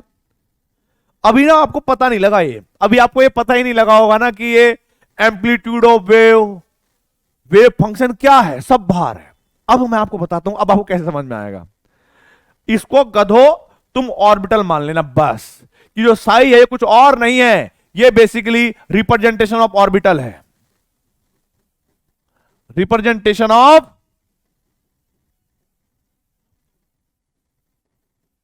ऑर्बिटल है। ठीक है, तो पहला टास्क बताऊंगा कि पहला टास्क के कैसे कैसे क्वेश्चन आते हैं। कई बार क्वेश्चन ये पूछा जाता है कि इनमें से कौन सा वेव फंक्शन वैलिड है और कौन सा वेव फंक्शन वैलिड नहीं है, ये आइडेंटिफाई करना है तुम्हें। टास्क बता रहा हूं क्या है। साई की जो ओवरऑल रिप्रेजेंटेशन होती है ना in terms of orbital, sorry in terms of orbital, वो होती है क्या, साई एन एल एम, जहां पर साई क्या होगा, एन मतलब प्रिंसिपल क्वांटम नंबर, एल मतलब एजीमुथल क्वांटम नंबर, एम मतलब मैग्नेटिक क्वांटम नंबर। यार समझ में आई, कौन सा बोला मैंने, मैग्नेटिक क्वांटम नंबर। तो जरा देखो, एन का पता लग गया, एल का पता लग गया, एम का। और मैंने आपको एक और बात बोली थी कि भाई क्वांटम मैकेनिक्स के अंदर एक खतरनाक सी इक्वेशन होती है, उस इक्वेशन को सॉल्व करते हैं, सॉल्व करने के बाद वहां से क्वांटम नंबर को निकाला जाता है, डिराइव किया जाता है, और उनमें से सिर्फ 3 क्वांटम नंबर को आप निकाल सकते हो वेव फंक्शन की इक्वेशन से। कौन कौन से होते हैं, एन, एल और एम, यानी principal quantum number, azimuthal quantum number और मैग्नेटिक क्वांटम नंबर। और मैंने ये भी बोला था ये तीनों quantum number real quantum number है, तीनों के तीनों quantum number real quantum number है। कुछ याद आ गया होगा आपको, सर बिल्कुल आ गया। और स्पिन क्वांटम नंबर यहां से आप डिराइव नहीं कर सकते, तो उसकी रिप्रेजेंटेशन भी नहीं है। अब जरा देखो आईआईटी के अंदर या एडवांस के अंदर कैसे क्वेश्चन आएंगे। देखो आइडेंटिफाई,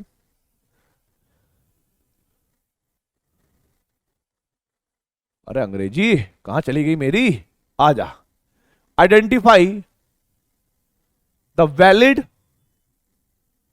और invalid wave function, wave function, या इनको हम क्या कहेंगे, ऑर्बिटल्स। आपको समझाऊंगा कैसे। जैसे मान लीजिए कि मैंने आपको एक वर्ग दिया और मैंने आपको बोला कि जो एक्चुअल में वेव फंक्शन होता है उसकी रिप्रेजेंटेशन क्या है, एन, एल और एम।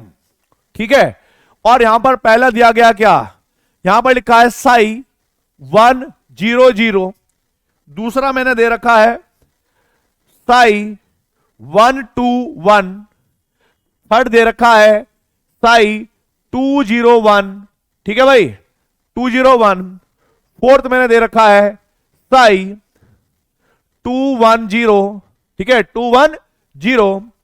उसके बाद फिफ्थ, हाँ अरे अरे अरे अही मार उसको, पांचवा साई क्या आ जाएगा, 2 2 2।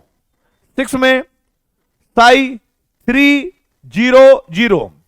ये मैंने 4-5 वेव फंक्शन लिखे और इनके अलग अलग तरह से मैंने कोडिंग कर दी। और कोडिंग करने के बाद मैं पूछ रहा हूं कि इनमें से कौन सा वैलिड है और कौन सा इनवैलिड है, जरा बताइए। तो जरा देखो यार मेरे बच्चों, एक बात सुनो, जो ये साई है ना, साई क्या है, ऑर्बिटल। पहला वर्ड किससे करोगे नोट, कंपेयर, कि सर पहला होता है एन, यानी प्रिंसिपल क्वांटम नंबर 1 है। अच्छा 1 है। अब दूसरा क्वांटम नंबर क्या है, एजीमुथल क्वांटम नंबर 0। क्या फर्स्ट वाले में एल अगर 0 होगा तो रिसेंबल क्या करता है, एच सब सेल, इसका मतलब ये एस है। और ये क्या है m0, और हम ये भी जानते हैं कि भाई m0 है तो 1s वाले ऑर्बिटल की 1s ऑर्बिटल की जो तीनों क्वांटम नंबर होगी nlm वो यही तो होंगी, और हमें ये पता लग गया कि ये रिप्रेजेंटेशन 1s की है, तो इसको हम कर देंगे वैलिड। क्या कर देंगे हम? वैलिड। क्लियर हुई कि नहीं हुई? ठीक है, आगे बढ़ो। मुझे पता है कि भाई n की वैल्यू 1 है, क्या l की वैल्यू 2 हो सकती है?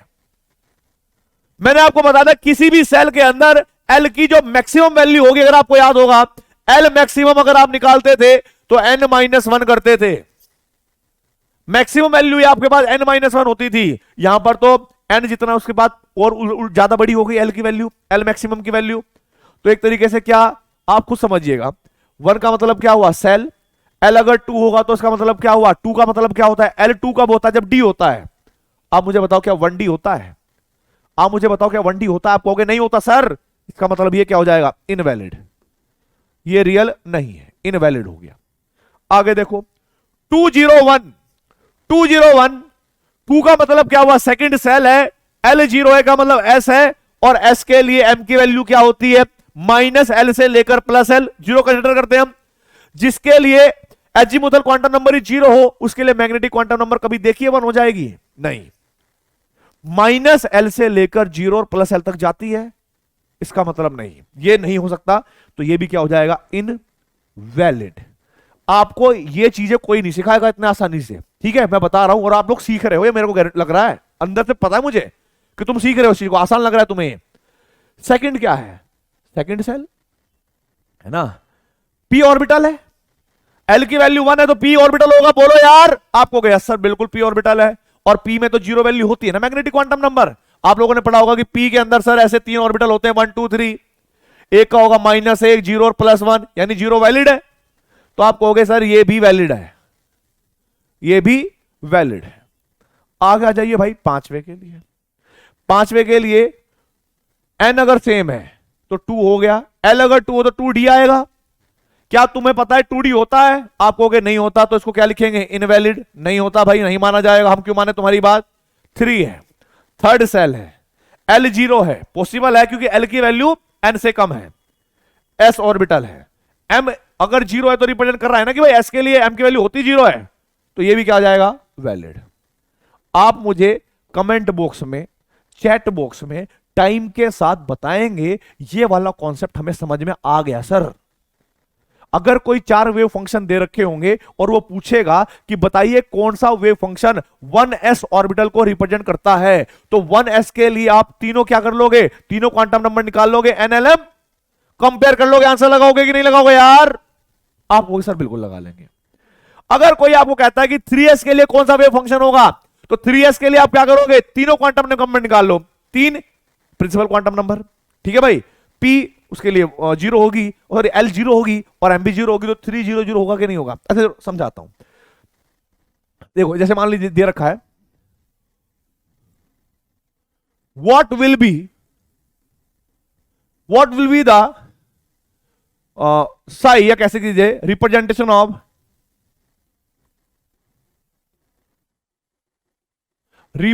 Of Sai for 4f orbital. 4f orbital क्या होगी? वो कोई 4f दे रखा है, 4f सबसेल दे रखा है मान लो, तो आप कहोगे ना भाई साई है ना, साई है। अब 4 हमारे पास क्या आ गया? Principal quantum number. l क्या हो गया? 3। अब m की वैल्यू क्या हो सकती है? बोलो। m की वैल्यू -3 से लेकर 0 +3 कहीं भी हो सकती है। तो जरा देखो, अगर यहां पर -3 होता है तो ये भी वैलिड है, साई 4 3 -2 होता है ये भी वैलिड है, साई 4 3 -1 होता है ये भी वैलिड है। 7 के 7 ऑर्बिटल हो सकते हैं ना, पॉसिबिलिटी बन जाएगी ना, ऐसे ऐसे भी बन सकते हैं, ठीक है। चलो आगे बढ़ो, आगे बढ़ते हैं मेरे शेरों। अच्छा ये तो मैं बाद में कराऊंगा, पहले ये करवा लेता हूं, ठीक है। ये हो गया। अब जरा देखो, मैं आपको एक बात बताना चाहूंगा, जो डी ऑर्बिटल होते हैं उन डी ऑर्बिटल के ऊपर अलग से क्वेश्चन बनते हैं कि उनकी जो मैग्नेटिक क्वांटम नंबर है एक्स वाई जेड के एक्सिस के अलोंग वो कैसे कैसे बनती है और वो क्या क्या होती है, ठीक है भाई। जरा देखो, मैं आपको एक छोटी सी बात बताना चाहूंगा और वो ऐसा क्यों होता है वो भी क्लियर करना चाहता हूं। देखो होता क्या है, मोस्ट इंपोर्टेंट पार्ट है, बहुत आसान है, ये मत समझना कि बहुत टफ है, मोस्ट इंपोर्टेंट है। लेकिन बहुत सारे बच्चे इसको हल्के में लेते हैं, उनको समझ नहीं आता एक्चुअली में इसको याद कैसे करें, रटे कैसे, उसको रटे कैसे। लेकिन कोई दिक्कत नहीं, अपन को रटना थोड़ा ही है, अपन तो सीखेंगे। जरा देखो क्या है, आपको four D subshell, D subshell की बात कर रहा हूं मैं, और डी सबसेल के अंदर जितने भी ऑर्बिटल हैं उनकी मैग्नेटिक क्वांटम नंबर अलग से मैं याद इसलिए करवा रहा हूं क्योंकि वो बहुत जरूरी है पेपर के पॉइंट ऑफ व्यू से। कैसे, जरा देखो, आप लोग क्या करोगे बेटा जी, ये 5 डी ऑर्बिटल बनाओगे। आपने 5 डी ऑर्बिटल बनाए, 1 2 3 4 5 ऐसे बना दिए। आप लोग जानते हैं कि डी के लिए एल की वैल्यू कितनी होती है, 2, और इनकी जो मैग्नेटिक क्वांटम नंबर होगी अलग अलग ऑर्बिटल की, वो -2 -1 0 +1 +2 होगी। और हम लोग ये भी जानते हैं कि जो 5 डी ऑर्बिटल होते हैं ना हमारे पास, उनका नाम क्या होता है, dxy, क्या होगा, dxy, dyz, dxz और dx² - y² और dz²। तुम्हारे माइंड में आएगा सर ये बात तो हमने पढ़ी हुई है, हमें पता लग गया ये बात होती है, लेकिन हमें ये कैसे पता लगेगा सर कि dx² - y² की एक्चुअल में मैग्नेटिक क्वांटम नंबर क्या है। हम तो ये मानते हैं कि dx² - y² इनमें से कोई भी हो सकता है, डब्बों के साथ थोड़े ना पहचानेंगे। हाँ, वैसे अगर वो वाला डायग्राम होता वैसे वाला डबल डबल वाला, तब हम पहचान लेते देखकर, लेकिन अब हम कैसे पहचान लेंगे। तो जरा देखो, कभी भी अगर इनकी आपको मैग्नेटिक क्वांटम नंबर निकालनी इन सब की, तो एक ही तरीका होगा, क्या, आप लोग एक सर्कल बनाओगे। क्या बनाओगे, एक सर्कल बनाओगे, और उस सर्कल को क्या लिखोगे भाई, सर्कल का नाम होगा बाहुबली सर्कल। ठीक है भाई, इसको याद कर लेना। और इस सर्कल में आपको क्या करना है, एक पॉइंट ऐसे मानना है, एक पॉइंट ऐसे मानना है, एक पॉइंट ऐसे मानना है। इसको आप x कहोगे, इसको आप y कहोगे, इसको आप z कहोगे। इसको x कहा, y कहा, z कहा, और कैसे चल रहे हो, क्लॉकवाइज। जरा देखो, जो भी ये 5 ऑर्बिटल हैं, इसके जो बीच वाली ऑर्बिटल, मतलब बीच वाला ऑर्बिटल होगा, ये हमेशा z एक्सिस वाले को देना है। z एक्सिस वाला कौन सा होगा इनमें, सिर्फ जिसमें z एक्सिस है वो है dz²। तो ये वाला ऑर्बिटल हो जाएगा dz², जिससे तुम्हें एक बात पता लग जाएगी कि dz² के लिए मैग्नेटिक क्वांटम नंबर हमेशा 0 होगी, हमेशा 0 होगी, हमेशा 0 होगी। तो आपने यहां पर क्या मान लिया, 0। अब जरा देखो, आप यहां से स्टार्ट करोगे मेरे शेरो, यहां से x से कहां पर गए y, z को छोड़ देना, x से कहां पर गए y, तो पहला ऑर्बिटल का नाम क्या आएगा, dxy। फिर आप y से कहां पर जाओगे, z, ऐसे, तो यहां पर इसका नाम क्या बनेगा, dyz। अब आप, ये हमने पहले से ही मान रखा है, अब इस वाले ऑर्बिटल का नंबर है। फिर आप कहां जाओगे, z से x पर जाओगे, तो कौन मिलेगा, zx। क्या मिल रहा है ये, zx। तो यहां पर आप क्या लिखोगे, dzx या dxz, जो भी आप लिखना चाहे वो लिख दीजिएगा। अब बचा हुआ जो एक ऑर्बिटल है उसको आप लास्ट में लिख देना, क्या, dx² - y², dx² - y²। इस तरीके से आपको हर ऑर्बिटल की मैग्नेटिक क्वांटम नंबर के साथ याद हो गई, हर ऑर्बिटल का उसका मैग्नेटिक क्वांटम नंबर याद हो गया डी वाले के केस में। अब अगर मान लीजिए कोई वेव फंक्शन है, और वो वेव फंक्शन कैसे है जरा देखिए, वो वेव फंक्शन है कि साई 322 किसको रिप्रेजेंट करेगा, साई 3222 कौन सा ऑर्बिटल होगा। आप कहोगे 3 का मतलब है n, यानी principal quantum number third shell है, 2 है तो मतलब d होगा, और उसमें भी मैग्नेटिक क्वांटम नंबर अगर 2 होगी तो 2 किसके लिए होती है, dx² - y²। तो ये ऑर्बिटल किसको रिप्रेजेंट करेगा बेटा जी, dx² - y² को करेगा कि नहीं करेगा। आप कहोगे सर बिल्कुल करेगा सर। जरा देखो, अगर मैं आपको कहूं कि साई 320 का मतलब क्या हुआ, सर थर्ड सेल है, Hg मुथल क्वांटम नंबर 2 है, इसका मतलब ये d है तो 3d, लेकिन 3d पे कौन सा ऑर्बिटल, वहां तो 5 होते हैं ना भाई। आप कहोगे सर जिसकी मैग्नेटिक क्वांटम नंबर 0 होगी, कौन सा होगा, z²। तो ये हो जाएगा हमारे पास dz², क्योंकि डी वाले ही पूछे जाते हैं, डी वाले इंपॉर्टेंट है। ऐसे तो हजारों हो सकते हैं, लेकिन डी वालों को समझाना आसान है और समझना भी आसान है, वही तुम्हारे सिलेबस में भी आ सकते हैं, मैक्सिमम टू मैक्सिमम अप्रोच। अगर मान लो वो कहे कि साई 32 - 1, भाई देखो रिप्रेजेंटेशन तो ये भी ठीक है, लेकिन कौन से वाले डी की होगी, 3d - 1 किसके लिए होगा, देखो dxz, तो ये कौन सा ऑर्बिटल होगा, dyz। मुझे पता है मेरे शेरों, थोड़ा सा नया जरूर लग रहा होगा, लेकिन ऐसा कंफ्यूजिंग नहीं लग रहा होगा। ठीक है, सर्कल बनाओगे, पहले जब मल्टीप्लाई करोगे तो एक्स वाई यहां पर, फिर वाई जेड यहां पर, ये पहले से फिक्स था डी जेड स्क्वायर, फिर वाई जेड यहां पर, और जो बचेगा लास्ट में उसको यहां पर लिख देना। ये डी वालों के लिए इंपॉर्टेंट था। ठीक है, आगे देखते हैं, आगे देखते हैं। अब मैं आपको बताऊंगा ऑर्बिटल्स के बारे में। ठीक है भाई, ऑर्बिटल्स के बारे में कि ऑर्बिटल्स है क्या। बेसिकली ये एक 3 डायमेंशनल स्पेस होता है, 3 डायमेंशनल रीजन होता है एक स्पेस के अंदर, जहां पर probability of finding electron maximum होती है। ऐसा मैंने लास्ट वाले लेक्चर में डेफिनेशन लिखवाई थी। आप क्या लिखोगे जरा देखो यार, आप लिखोगे it is the 3 dimensional region, या कह लीजिए 3 डायमेंशनल स्पेस वेयर, या कह लीजिए in an atom, sorry in an atom, atom के अंदर ही होता है ना, in an atom where the probability of finding electron, where the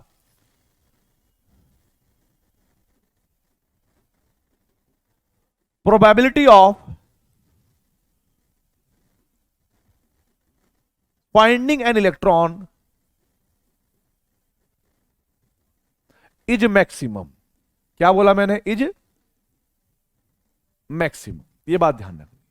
where the probability of finding electron is maximum, उसको हम कहते हैं, क्या लीजिए इस कॉल, या ये तो लिख ही दिया ना ऑर्बिटल की डेफिनेशन। ठीक है, ये कर लेना। अब जरा देखो बेटा, अगर आपको एस ऑर्बिटल बनाना है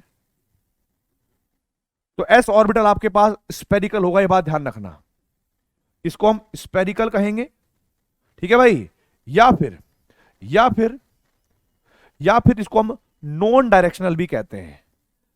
नॉन डायरेक्शन, जिसकी कोई डायरेक्शन नहीं होती, 360 नॉन डायरेक्शनल भी इसको कहेंगे। ठीक है, आगे समझिएगा, आगे समझिएगा। अगर मैं पी सबसेल की बात करूं या पी ऑर्बिटल्स की बात करूं, तो पी ऑर्बिटल्स बेटा जी आपके पास 3 टाइप के होंगे। एक तो पी एक्स, पी वाई और पी जेड। और कैसे बनते हैं ये कैसे बनेंगे, मान लीजिएगा कि आप लोगों के पास ये एक्सिस है, इसको मैंने एक्स एक्सिस कहा, इसको वाई एक्सिस कहा, और इसको मैंने मान लीजिएगा जेड एक्सिस कहा, ऐसे। तो जरा देखो, इन एक्सिस को ध्यान में रखते हुए जो भी डंबल शेप एक्स एक्सिस पर लाई कर रही होगी, जैसे मान लीजिए मैंने यहां पर लाई कर रही है, तो ये ऑर्बिटल क्या बन जाएगा आपके पास, पी एक्स। अब मान लीजिए कि कोई ऑर्बिटल अगर वाई एक्सिस पर लाई करता है, वाई एक्सिस पर लाई करता है ऐसे, तो वो क्या बन जाएगा, पी वाई। और यदि मेरे पास कोई ऑर्बिटल जेड एक्सिस पर लाई करता है, ठीक है भाई, किस पर लाई कर रहा है, जेड एक्सिस पर लाई कर रहा है, इधर ऐसे, इसको कहेंगे हम पी जेड। ठीक है भाई, बना कर देखें, इसको हम क्या बोलेंगे, पी जेड। तो ऐसे हमने जो है p x, p y, p z को बनाकर देख लिया। क्वेश्चन यहां से नहीं आएगा, मैं बता रहा हूं कहां से आएगा। अब कहानी आएगी किसकी, अब कहानी आएगी किसकी, अब कहानी आएगी मेरे शेरों किसकी, जरा देखो। अब आएगी डी वालों की। और डी सबसेल के अंदर मैंने आपको पहले ही बताया था, बहुत इंपॉर्टेंट है डी सबसेल। ठीक है, डी सबसेल में हम ऑर्बिटल जो है वो बनाने की कोशिश करेंगे on the basis of symmetry. क्या बोला, मैथ्स के हिसाब से हम बनाकर देखेंगे। अब जरा देखो भाई, अगर मैं मैथ्स के हिसाब से on the basis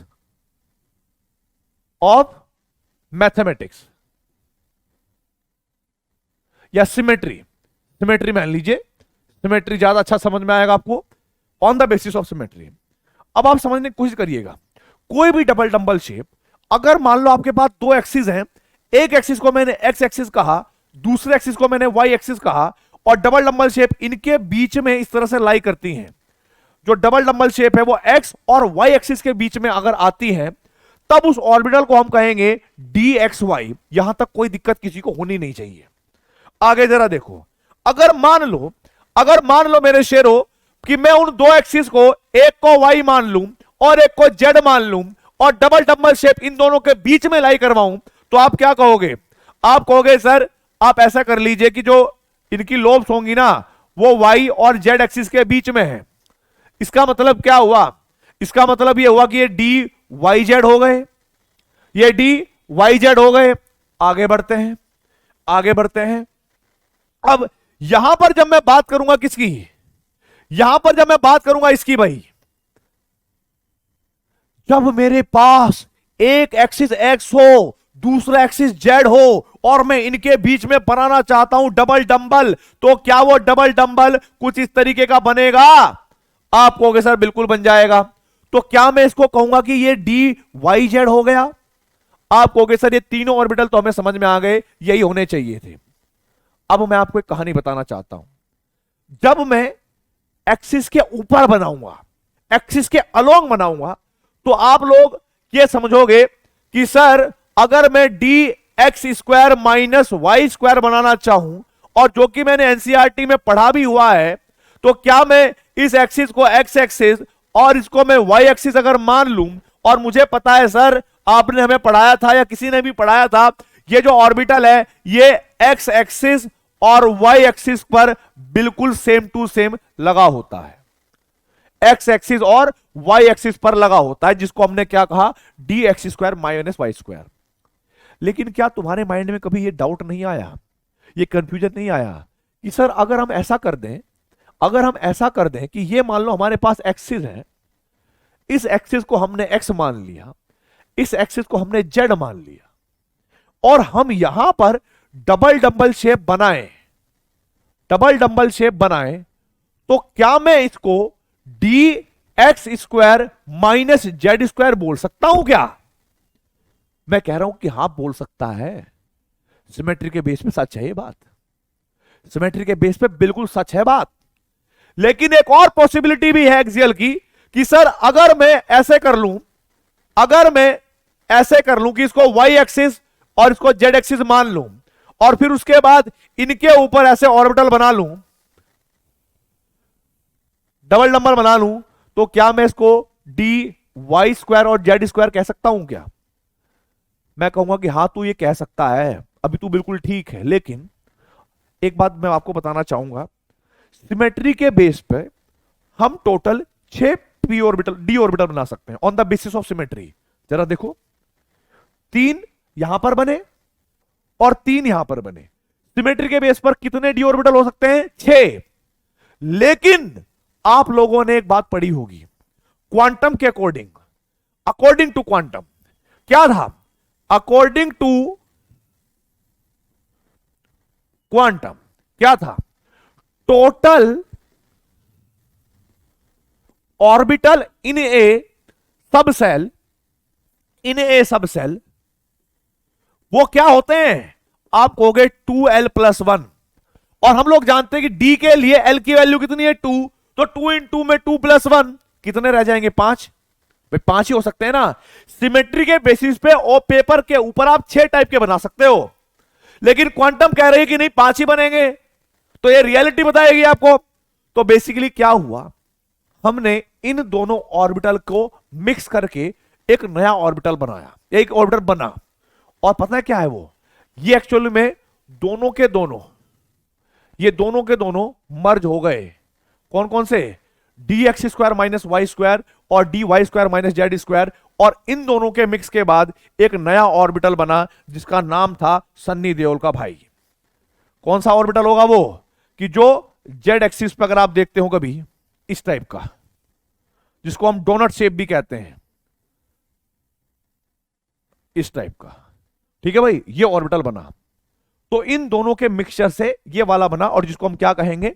D z square. ये इसकी बॉन्डिंग स्लोप, इनकी एंटी बॉन्डिंग लॉस।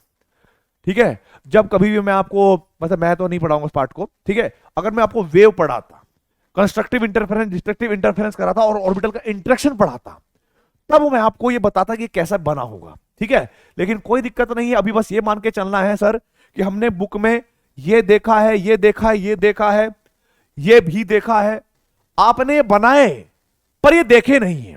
इसका मतलब इन दोनों की जगह पर क्या देखा है? ये वाला देखा है। तो क्या आप लोग माइंड में आ सकता है आपके ये कि जो डी जेड स्क्वायर बना होगा वो इन दोनों की मिक्सिंग से बना होगा? कई बार क्वेश्चन पूछा जाता है कि जो डी जेड और डी जेड स्क्वायर ऑर्बिटल है वो किन किन की मिक्सिंग से बना होता है। आप किसी बुक में जाएंगे, वहां पर पता लगेगा अच्छी सी बुक में कि ये क्वेश्चन आता है, तो D x square minus z square और डी वाई स्क्वायर माइनस के जेड स्क्वायर वाला क्वेश्चन आप करेंगे। बात समझ में आई? क्लियर हुई ये बात? ठीक है, डन। तो 5 डी ऑर्बिटल बनाने हैं आपको। ये दोनों के दोनों नहीं बनाने हैं क्योंकि ये सिमेट्री के बेसिस पर बन सकते हैं, लेकिन क्वांटम मैकेनिक्स इसको अलाउ नहीं करता। क्वांटम मैकेनिक्स इन दोनों की जगह पर इसको बनवाएगा और इसी को टिक करना और मानना है कि डी जेड स्क्वायर इन दोनों के मिक्सचर से बना है। क्लियर हो गई ये बात? आगे बढ़ो भाई। ऑर्बिटल के मैंने फोटो बनाने सिखा दिया आपको, ठीक है। मेन डी वाले थे, इनकी मैग्नेटिक क्वांटम नंबर निकालनी सिखा दी आपको मैंने। अब मैं आपको ऐसे क्वेश्चन सिखाऊंगा जो हो सकता है एनसीईआरटी में एक डायग्राम दे रखा हो, पर मैं इसलिए क्यों दिखाना चाहता हूं, पहले क्वेश्चन को क्यों दिखा रहा हूं, क्योंकि मैं आपको थोड़ा सा मेमोराइज करवाना चाहता हूं। आईआईटी एडवांस 2016, ये बात तो कंफर्म है कि अगर एडवांस में आ गया, जेई में आ गया, वो तो छूटेगा नहीं तुम्हारा, इतना भरोसा तो रखना मुझ पे, ठीक है। फिर आगे मेंस 2019, अच्छा जी, मानता हूं मैं बहुत सारे बच्चे डरे होंगे इससे, तुम थोड़ा डरोगे यार। आगे, ओ भाई साहब, ये इक्वेशन कौन सी आ गई, साई के बराबर, इसका क्या इलाज करेंगे हम? बेटा तुम्हारे दिमाग में पंचर हो जाएगा अगर इसको सॉल्व करने चले गए तो, क्योंकि जो मैथमेटिक्स तुमने नहीं पढ़ा, जिस मैथमेटिक्स के बारे में तुम जानते नहीं अभी, कभी पढ़ोगे आप बीटेक में, एमटेक में, या भाई बीएससी एमएससी में क्वांटम मैकेनिक्स, तब आएगा ये मैथमेटिक्स सॉल्व करना।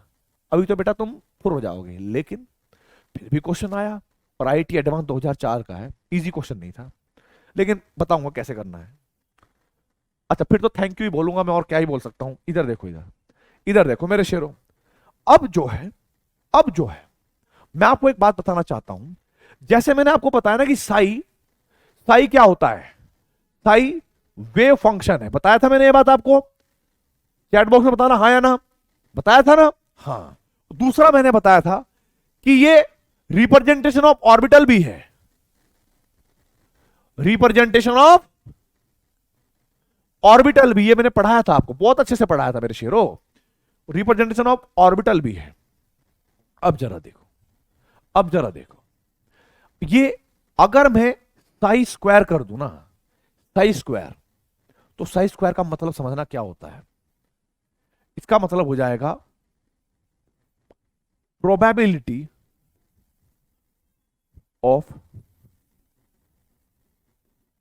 फाइंडिंग एन इलेक्ट्रॉन, किसी इलेक्ट्रॉन के पाए जाने की संभावना को हम साई स्क्वायर से कहते हैं, probability of finding an electron. और एक बात ध्यान रखना, जब कभी भी, एक बात ध्यान रखना, व्हेन, जो इंपॉर्टेंट पॉइंट है, ये मान लीजिएगा कि क्वांटम मैकेनिकल मॉडल में मोस्ट इंपॉर्टेंट अगर कोई चीज है तो वो यही है, और आपको लगेगा कि ये टफ है, पर नहीं, ये टफ नहीं है, बहुत इजी है। साई स्क्वायर को क्या माना? Probability of finding electron. Please समझिएगा डेफिनेशन। अगर मैं एटम के अंदर वो स्पेस बताऊं जहां पर probability of finding electron maximum हो, यानी 1 हो, क्या कहेंगे उसको? आप कहोगे सर ऐसा कुछ सुनने में भी आपने डेफिनेशन लिखवाई थी, ऑर्बिटल। हाँ सर, उसको ऑर्बिटल कहेंगे, वेरी गुड। जहां पर probability of finding electron maximum हो उसको हम ऑर्बिटल कहते हैं कि नहीं कहते? तो साई स्क्वायर की वैल्यू अगर 1 होगी तो उसका मतलब क्या है कि वो ऑर्बिटल है, ठीक है। अगर साई स्क्वायर की वैल्यू 0 है, अगर साई स्क्वायर की ऑर्बिटल की वैल्यू 0 है, देखो, इफ साई स्क्वायर 0, क्या मतलब है? इसका मतलब ये होगा कि probability of finding an electron is 0। Last वाली क्लास में लिखवाया था कि जहां पर probability of finding an electron 0 हो जाएगी उसको तो हम नोड कहेंगे ना, नालायको, गधो, उसको नोड कहेंगे कि नहीं? तो अगर साई स्क्वायर की वैल्यू 0 है, देन इट रिप्रेजेंट्स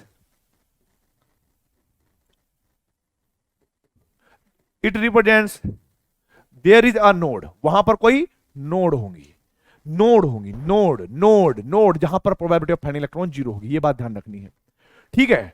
चलो, अब मैं आपको एक बात बताना चाहता हूं। जो इलेक्ट्रॉन होता है ना, अगर हम किसी भी स्पेयर की बात करें, अगर मान लो कि ये सेंटर पे हमारे पास एक न्यूक्लियस है, ठीक है, तो न्यूक्लियस है, तो मैं आपको बताना चाहूंगा कि इसको अगर हम स्पेयर माने और मैं ये कहूं कि भाई इससे एक्स डिस्टेंस पे इलेक्ट्रॉन पाया जा सकता है, तो जो एक्स डिस्टेंस होगी या जो भी डी डिस्टेंस होगी उस पर तो इलेक्ट्रॉन बहुत सारे पाए जा सकते हैं, मतलब बहुत सारी पॉसिबिलिटीज बन जाएंगी।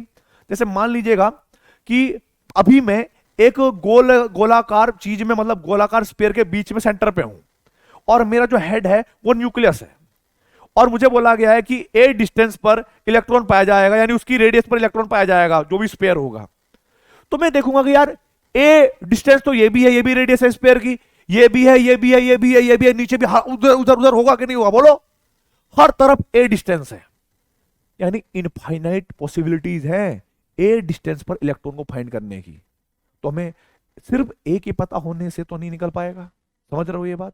सिर्फ हमें अगर रेडियल डिस्टेंस का पता है कि वहां पर इलेक्ट्रॉन हो सकता है तो नहीं पता लग पाएगा। अब जरा देखो, हमें यह भी पता होना चाहिए कि वो इस पॉइंट से या इस एक्सिस से इतने एंगल पे होगा, इस एंगल पे होगा।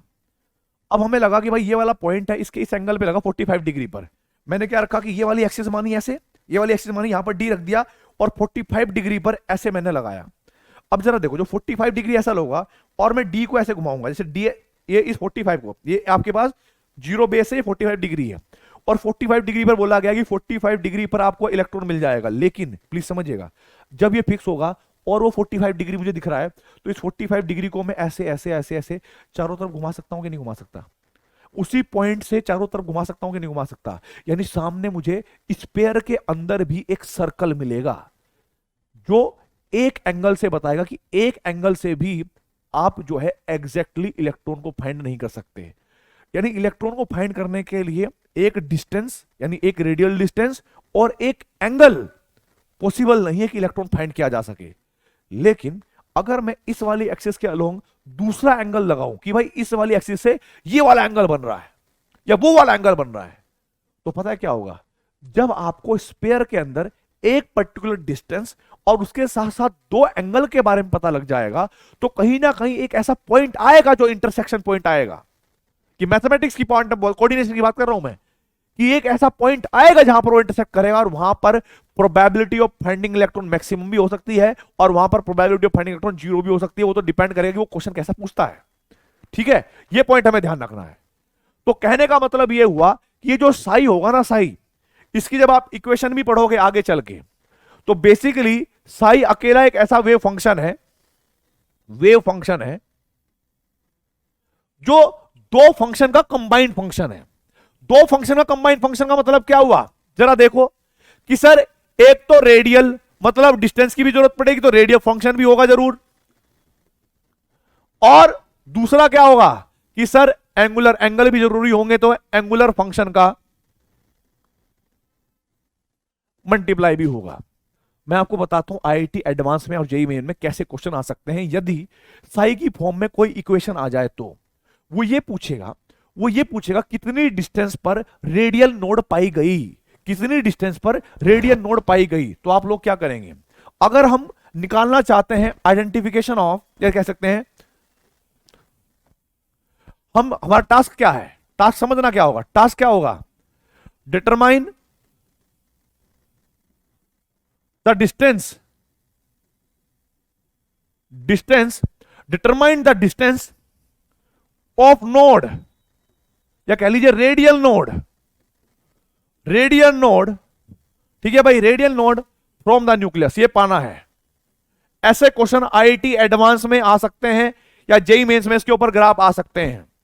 ठीक है, तो आप लोग क्या करेंगे भाई कि सर अगर कोई इक्वेशन हमें साई में ऐसे दे रखी होगी, है ना, और हमें पता है कि प्रोबेबिलिटी ऑफ फाइंडिंग इलेक्ट्रॉन को हम साई नोट से डिनोट करते हैं, साई स्क्वायर से डिनोट करते हैं, तो हम क्या करेंगे, ये जो भी आपके पास इक्वेशन है, आप क्या करोगे, पहला स्टेप इक्वेशन का स्क्वायर करोगे, इक्वेशन का स्क्वायर करोगे और मेरे प्यारे गधों साई स्क्वायर को जीरो रख दोगे। बस जैसे आप इस इक्वेशन का स्क्वायर करोगे, साई स्क्वायर को जीरो रखोगे, तो एंगुलर फंक्शन इधर आके जीरो हो जाएगा, रेडियल फंक्शन यानी डिस्टेंस में आपका रिलेशन बन जाएगा। मैं क्वेश्चन करवाऊंगा इसके ऊपर, ऐसे नहीं बोल रहा हूं यार, क्वेश्चन करवाऊंगा, सिखाऊंगा, लेकिन ये टास्क आपको याद रखना पड़ेगा कि अगर कोई इक्वेशन वाला क्वेश्चन आ जाए और वो नोड की डिस्टेंस पूछने लगे, तो आपको सिर्फ इतना ध्यान रखना है कि हमें इसको सॉल्व नहीं करना है, हमें ये नहीं पता करना कि कैसे ड्राइव हुई, कैसे, उसके लिए तो क्वांटम मैकेनिक्स की जरूरत पड़ेगी।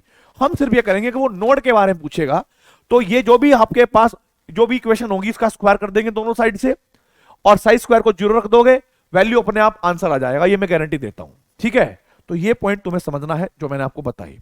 साई स्क्वायर डिनोट करेगा प्रोबेबिलिटी ऑफ फाइंडिंग इलेक्ट्रॉन। ठीक है भाई, आगे बढ़ते हैं, आगे बढ़ते हैं मेरे बच्चों, आगे बढ़ते हैं। आगे ये क्या कह रहा है, अब बात सुनो ग्राफिकल एनालिसिस की। जिसको ग्राफ बनाने आ गए फिर समझना कि अब कुछ नहीं बचेगा, फिर उसके बाद कुछ नहीं बचने वाला। क्या है जरा देखो, क्या है जरा देखो इधर देखो भाई।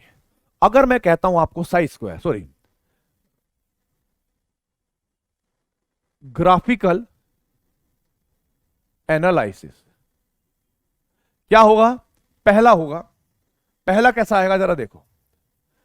एक ग्राफ आएगा साई फंक्शन वर्सेज आर के, या तो ऐसे रिप्रेजेंटेशन होगी साई और आर, जहां पर साई वेव फंक्शन है और आर क्या हो जाएगा मेरे बच्चों, आर हो जाएगी रेडियल डिस्टेंस।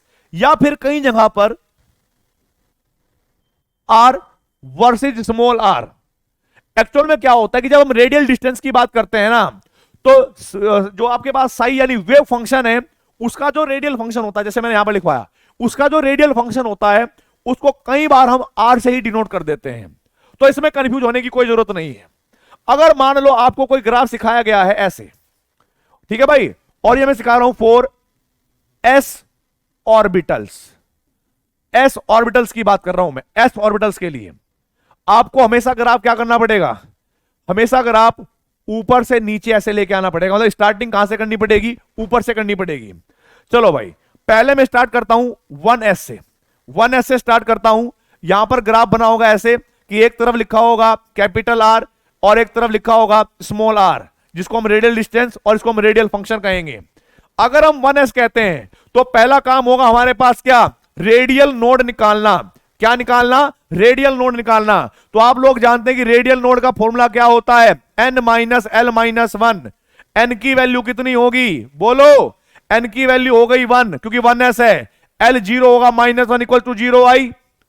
और जब कभी भी आप 1s के लिए निकालोगे तो हमेशा जो ग्राफ है वो ऊपर से शुरू करना है, और ऊपर से शुरू करते करते करते करते करते ऐसे इनफाइनाइट पर लेकर जाएंगे। लेकिन ये फंक्शन कभी भी इसको आर को आपको 0 नहीं करना है, मतलब नीचे ये कभी इंटरसेक्ट नहीं करेगा। अगर इसने इंटरसेक्ट कर दिया इसका मतलब पता क्या हो जाएगा, इसका मतलब हो जाएगा कि यहां पर प्रोबेबिलिटी ऑफ फाइंडिंग इलेक्ट्रॉन 0 हो जाएगी, क्योंकि आर का स्क्वायर, क्योंकि आर क्या है, आर साई तो है कि साई का स्क्वायर 0, और 0 कब होगा, जब उसका नोड होगी, नोड पहले से 0 आई है तो आप यहां पर इंटरसेक्ट नहीं करोगे। लेकिन अगर ऐसा हो, अगर ऐसा हो कि भाई यहां पर लिखा है ऐसे आर, यहां पर लिखा है आर, ठीक है, और कहा कि ये जो ग्राफ बनाना है आपको इस बार 2s ऑर्बिटल का बनाना है, 2s ऑर्बिटल का, आप क्या करोगे जरा देखो। 2s ऑर्बिटल के लिए हम लोग एक बात जानते हैं मेरे शेरों, कि इसके लिए जो रेडियल नोड होगी, रेडियल नोड कितनी होगी, n माइनस एल माइनस 1, यही होता है फॉर्मूला। आप कहते हो सर बिल्कुल यही होता है। n की वैल्यू कितनी लिखेंगे 2, l की वैल्यू s के लिए कितनी होती है 0, -1 इक्वल टू 1 आया कि नहीं आया, आप कहोगे सर बिल्कुल यही आया। अब आप s के लिए हमेशा ग्राफ ऊपर से आएगा, यहां से स्टार्ट करोगे, एक नोड आई है तो एक बार इंटरसेक्ट कर देना, और एक बार इंटरसेक्ट करने के बाद जब दोबारा जाओगे तो दूसरी नोड नहीं आएगी। वेव की तरह चलना है हमें, तो आप दोबारा इसको इंटरसेक्ट नहीं करोगे, बात ध्यान रखना है, जितनी नोड आएगी उतनी बार इंटरसेक्ट करना है। तो आपने क्या करा, एक बार किया। मान लो मैं कह रहा हूं कि 3s के लिए बनाओ, मैं क्या कह रहा हूं 3s के लिए बनाओ, 3s के लिए बनाओ, 3s के लिए बनाओ, सॉरी 3s के लिए बनाओ। देखो 3s के लिए आप रेडियल नोड निकालोगे, n माइनस एल माइनस 1, और वैल्यू कितनी आएगी 3 माइनस 0 माइनस 1, यानी 2 नोड आएगी। आएगी कि नहीं आएगी, आप कहोगे सर बिल्कुल आएगी। यहां पर क्या लिखोगे, रेडियल फंक्शन या साई, और यहां पर रेडियल डिस्टेंस। स्टार्ट यहां से करना है, एस वाले सारे स्टार्ट यहीं से होंगे। 2 नोड आई हैं तो एक बार आपने इंटरसेक्ट किया, कट गई, तो नीचे से यानी वो फिर दोबारा भी चलेगी वेव, क्योंकि वेव की तरह चल रहा है ना ये, तो दोबारा इंटरसेक्ट हुई। लेकिन जब तीसरा नंबर आएगा तो फिर वो इंटरसेक्ट नहीं करेगी, ये बात ध्यान रखना, दोबारा इंटरसेक्ट नहीं करेगी, ठीक है। अगर मैं 4s लेता, उसमें नोड 3 आ जाती, एक बार फिर इंटरसेक्ट करता, फिर नीचे से ऊपर नहीं जाती। तो इस तरह से इन वेव फंक्शन को वेव की फॉर्म में ऐसे रिप्रेजेंट करना है नालायक को। क्लियर होगी बात, है ना। तो ये हुई किस, कौन सी सीखी हमने, एस वाली सीखी, पी वाली नहीं सीखी, एस वाली सीखी। अब हम पी वाली सीखेंगे, अब हम पी वाली सीखेंगे, अब हम पी वाली सीखेंगे। पहला पी क्या आता है? पहला पी देखो भाई, अब हम कौन सा ग्राफ खींच रहे हैं? आर वर्सेज स्मॉल आर, या और इसको हम साई वर्सेज स्मॉल आर भी कहते हैं, लेकिन फॉर पी ऑर्बिटल्स की बात कर रहा हूं मैं। पी ऑर्बिटल्स के लिए वेव फंक्शन का ग्राफ बनाना चाहता हूं मैं। तो जरा देखिए, वेव फंक्शन का जो ग्राफ बनेगा ना पी के लिए, वो ग्राफ यहां से बनेंगे, ऐसे ओरिजिन से ऐसे स्टार्ट होंगे, ठीक है भाई। तो ये मैंने आपको क्या बताया? रिप्रेजेंटेशन है सिर्फ। अब कैसे बनेंगे वो मैं आपको बताता रहूंगा आगे। जैसे मान लीजिएगा कि अगर मैं आपको कह रहा हूं कि 2p ऑर्बिटल के लिए आपको ग्राफ बनाना है, आप लोग ऐसे ड्रॉ करोगे लाइन, ठीक है। आप ऐसे करोगे लाइन, एक्स एक्सिस और वाई एक्सिस, यहां पर रख दोगे रेडियल फंक्शन, यहां पर रख दोगे रेडियल डिस्टेंस। 2p के अंदर पहला काम क्या होगा? जब रेडियल डिस्टेंस पर हम निकालना चाहते हैं नोड या ग्राफ खींचना चाहते हैं, सबसे पहला काम होगा रेडियल नोड कैलकुलेट करना। फॉर्मूला होगा n minus l minus one. आपको पता है कि 2 हमारे पास क्या हो जाएगा? n। p के लिए l की वैल्यू -1 ऑलरेडी इक्वल टू 0 हुआ कि नहीं हुआ? इसका मतलब ये हुआ कि यहां पर रेडियल नोड है ही नहीं, नोड ही 0 है। आप जैसे इसको यहां से स्टार्ट करोगे, दोबारा आपको टच नहीं करना है, इसको गिनेंगे नहीं, नोड आगे होगी तो आगे आपको टच करना ही नहीं है, ठीक है। अगर मान लो वो आपको ये बात कहता है भाई, अगर वो 3p की बात करता है, 3p की, कि मैं 3p के लिए खींचना चाहता हूं वेव फंक्शन का ग्राफ, तो कुछ नहीं है, आप चुपचाप रेडियल नोड निकालो। रेडियल नोड निकालोगे, कैसे निकालोगे? n minus l minus one. 3 की वैल्यू कितनी हो जाए? n की वैल्यू 3 -1 इक्वल टू +1 आएगा कि नहीं आएगा? और आपको पता लग जाएगा कि रेडियल नोड कितनी आ गई? 1। तो आप क्या करोगे? आप ऐसे एक्सिस बनाओगे, यहां पर क्या लिखोगे? Radial function r, radial distance r। Node हमारे पास एक है। p वाले ग्राफ कहां से शुरू होते हैं? ओरिजिन से। अगर ये ओरिजिन से शुरू होंगे तो शुरू होने के बाद एक नोड भी आनी चाहिए, तो एक बार इंटरसेक्ट कर देंगे, आगे चल के एक बार इंटरसेक्ट कर देंगे, लेकिन फिर इंटरसेक्ट करने के बाद दोबारा इंटरसेक्ट नहीं करेंगे, बात ध्यान रखना। दोबारा इंटरसेक्ट नहीं करेंगे, बात ध्यान रखना। क्लियर हो गई बात? अब जरा देखो तीसरी कंडीशन। तीसरी कंडीशन क्या है? अगर मैं ये बात कहूं आप लोगों को कि मुझे 4p के लिए बनाना है, 4p के लिए 4d के, अब जना जो p हो, d हो, f हो, सबके लिए स्टार्टिंग ऐसे ही होगी। s के लिए अलग होती है, बाकी के लिए स्टार्टिंग ऐसे ही करनी है, बस नोड कैलकुलेट करना है और वेव दिखानी है, ऐसे चल रही है, ऐसे ऐसे, ठीक है। 4p के लिए अगर मैं रेडियल नोड निकाल लूंगा मेरे शेर हो, तो कैसे निकलेगी? आप कहोगे सर रेडियल नोड का फॉर्मूला होता है n minus l minus one. 4 - 1 equal to 2 आएगा, 2 आ जाएंगी। आप क्या करोगे? वही y एक्सिस और x एक्सिस पर बनाओगे क्या? रेडियल फंक्शन, और यहां पर आ जाएगा रेडियल डिस्टेंस। 2 नोड हैं, स्टार्टिंग कहां से करोगे? ओरिजिन से। पहली नोड आई यहां पर, दूसरी नोड आई यहां पर, अब तीसरी बार आपको टच नहीं करना है, तो ऐसे बन जाएगा आपके पास 4p के लिए वेव फंक्शन के ग्राफ। तो बेटा मैंने आप लोगों को, चाहे d हो f हो, मतलब सेम ही, अब स्टार्ट तो यहीं से होगा, रिप्रेजेंटेशन यही आएगी। s के लिए ऊपर से स्टार्ट करते हैं, बस और कुछ नहीं करना आपको, ठीक है। आगे बढ़ो। अब मैं आपको ग्राफ खिंचवाना सिखाऊंगा। रेडियल, ये कैसे लिखते हैं? इलेक्ट्रॉन, देखो भाई, एक आएगा साई स्क्वायर, ठीक है भाई, इसको क्या कहते हैं हम लोग? प्रोबेबिलिटी ऑफ फाइंडिंग इलेक्ट्रॉन की डेंसिटी, या density of finding of electron. Psi square versus r, small r, इसको हम बोलेंगे probability density versus radial distance. इसके बीच में ग्राफ आएगा, और कुछ नहीं है, क्योंकि जो साई स्क्वायर है वो प्रोबेबिलिटी डेंसिटी को डिनोट करेगा। अब जरा देखो आपको ग्राफ कैसे बनाने हैं। अगर मैं बनाना चाहता हूं 1s के लिए, 1s के लिए, और यहां पर या तो मैं साई स्क्वायर लिख दूं या आर स्क्वायर लिख दूं, और यहां पर तो कोई दिक्कत नहीं है। आप मुझे बताओ 1s के लिए रेडियल नोड कितनी होगी? आप कहोगे n minus l minus one, यानी 1 - 0 - 1 बराबर 0। आप जरा देखो साई का जो मैंने ग्राफ बनाया था ना स्टार्टिंग में, ये वाला, साई का 1s के लिए जो बनाया था, इधर हट गया है वो, देखो ये वाला, तो ये वाला जो बनाया था, अगर मैं इसका स्क्वायर कर दूं तो एक तरीके से मैग्नीट्यूड ही तो बड़ा होगा। क्यों भाई, मैग्नीट्यूड ही तो बड़ा होगा ना, ऊपर से कुछ ज्यादा डिफरेंस थोड़ा आएगा, ग्राफ तो वैसा ही रहेगा। तो मैंने कहा कि भाई ठीक है सर, 1s के लिए तो ये ग्राफ सेम टू सेम पहले जैसा ही रहेगा, इसमें कोई चेंज नहीं होगा, ठीक है। लेकिन अगर मैं 2s के लिए बनाना चाहता हूं, 2s के लिए, तो मुझे वही पहले की तरह ही रेडियन नोड कैलकुलेट करनी पड़ेगी, n माइनस l माइनस 1, और हम लोग जानते हैं कि 2 माइनस 0 माइनस 1 बराबर 1 नोड आ जाएगी। आप फिर क्या बनाओगे, एक्सिस बनाओगे, एक एक्सिस पर आप क्या लिख दोगे भाई, साई स्क्वायर, और एक तरफ लिख दोगे रेडियल, डिस्टेंस r इधर से इधर जाने पर बढ़ रही है। आप मुझे बताओ कि 2s के लिए ग्राफ कैसा आया था। आप कहोगे सर 2s के लिए ना ग्राफ ये आया था, ये वाला देख लो ध्यान से, अच्छा सॉरी बेटा, सॉरी, हाँ 2s के लिए वाला ग्राफ आया था। अब जरा देखो, अगर r है तो कहीं ना कहीं एक पॉइंट के बाद वो वैल्यू क्या आई होगी, नेगेटिव में वैल्यू आएगी, क्योंकि इस एक्सिस के नीचे अगर आप लेके जाओगे तो वैल्यू मैग्नीट्यूड तो माइनस में जाएगा ना। लेकिन अगर मैं इसका स्क्वायर करूं तो आप लोग ये भी जानते होंगे कि माइनस का स्क्वायर भी पॉजिटिव होता है। तो यही वाला पार्ट जब आप इसका स्क्वायर करोगे तो ये मैग्नीट्यूड तो बड़ा आएगा, कोई भी वैल्यू होगी उसका स्क्वायर करके वैल्यू आएगी, लेकिन जो माइनस वाली होगी ना, ये इसकी वैल्यू भी बड़ी होगी, इसका मैग्नीट्यूड भी बड़ा होगा, लेकिन ये नेगेटिव वाले कोऑर्डिनेट में ना रहकर पॉजिटिव की तरफ ही चला जाएगा, यानी ऊपर की तरफ ही दिखेगा। थोड़ा सा मैथमेटिक्स का रूल लगाने, बस और कुछ नहीं है।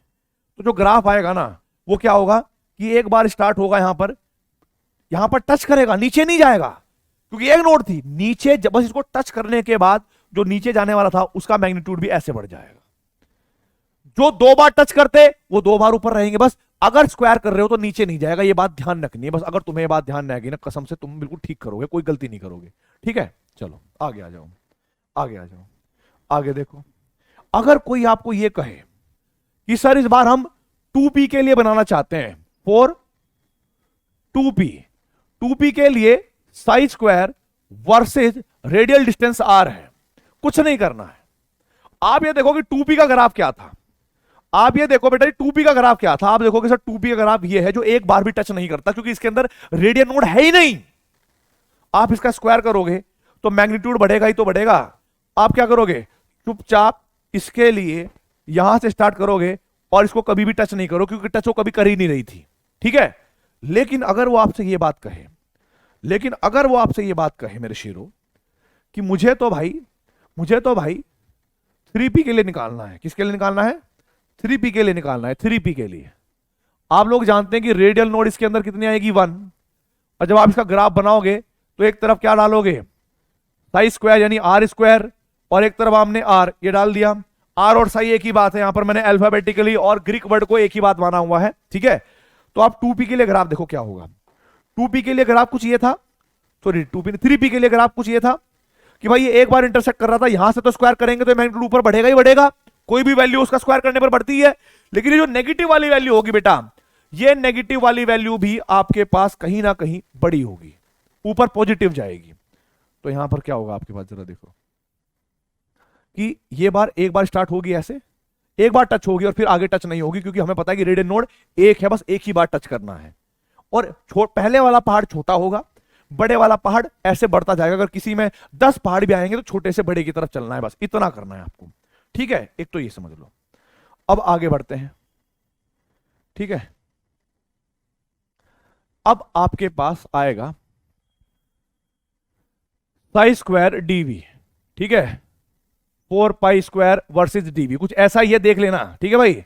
डीवी वर्सेस आर, ठीक है। ये एक बार चेक करना एनसीईआरटी में, मेरे को भी याद नहीं आ रहा। इसको बोलते हैं हम probability of finding an electron. क्या बोलते हैं भाई इसको हम, प्रोबेबिलिटी ऑफ फाइंडिंग, इसको डेंसिटी नहीं बोलेंगे, प्रोबेबिलिटी ऑफ फाइंडिंग इलेक्ट्रॉन। इसमें बस आपको ये करना है, मैं आपको शॉर्ट ट्रिक बता देता हूं। आपके पास 1s हो, 2s हो, 3p हो, 5p हो, कुछ भी हो, आप क्या करोगे, रेडियन नोड निकाल लोगे यहां से, और आपकी ग्राफ की जो रिप्रेजेंटेशन रहेगी वो मैंने आपको ऐसे बताया कि यहां पर आप ये वैल्यू रख देना साई स्क्वायर 4 पाई, है ना, कुछ ऐसा ही आएगा 4 pi square r square d v versus r. ठीक है, तो एक बार चेक करना एनसीईआरटी से सही लिखा था कि नहीं लिखा था मैंने। ठीक है, तो ये हमारे पास जितनी भी रेडियल नोड आएगी, अगर मान लो एक आई है तो एक बार टच करना है, दो आई है तो दो बार टच करना है, तीन आई है तो तीन बार टच करना है। टच करने के बाद जो भी आप नेक्स्ट वाला बनाओगे उसको दोबारा टच नहीं करोगे। ये बात क्लियर कर लेना। ठीक है, और ग्राफ बनाकर दिखाना और मुझे कमेंट बॉक्स में बताना कि तुम्हें ये चीजें समझ में आई कि नहीं आई। ठीक है, बताना है बेटा, क्योंकि मुझे सेटिस्फेक्शन तभी मिलेगा जब आप लोग ये कहो तो कहते हो कि हाँ भाई सर फील हो गया हमें, तब मुझे लगता है कि जो मैं आपके अंदर इनपुट डाल रहा हूं उसका आउटपुट मुझे मिल रहा है।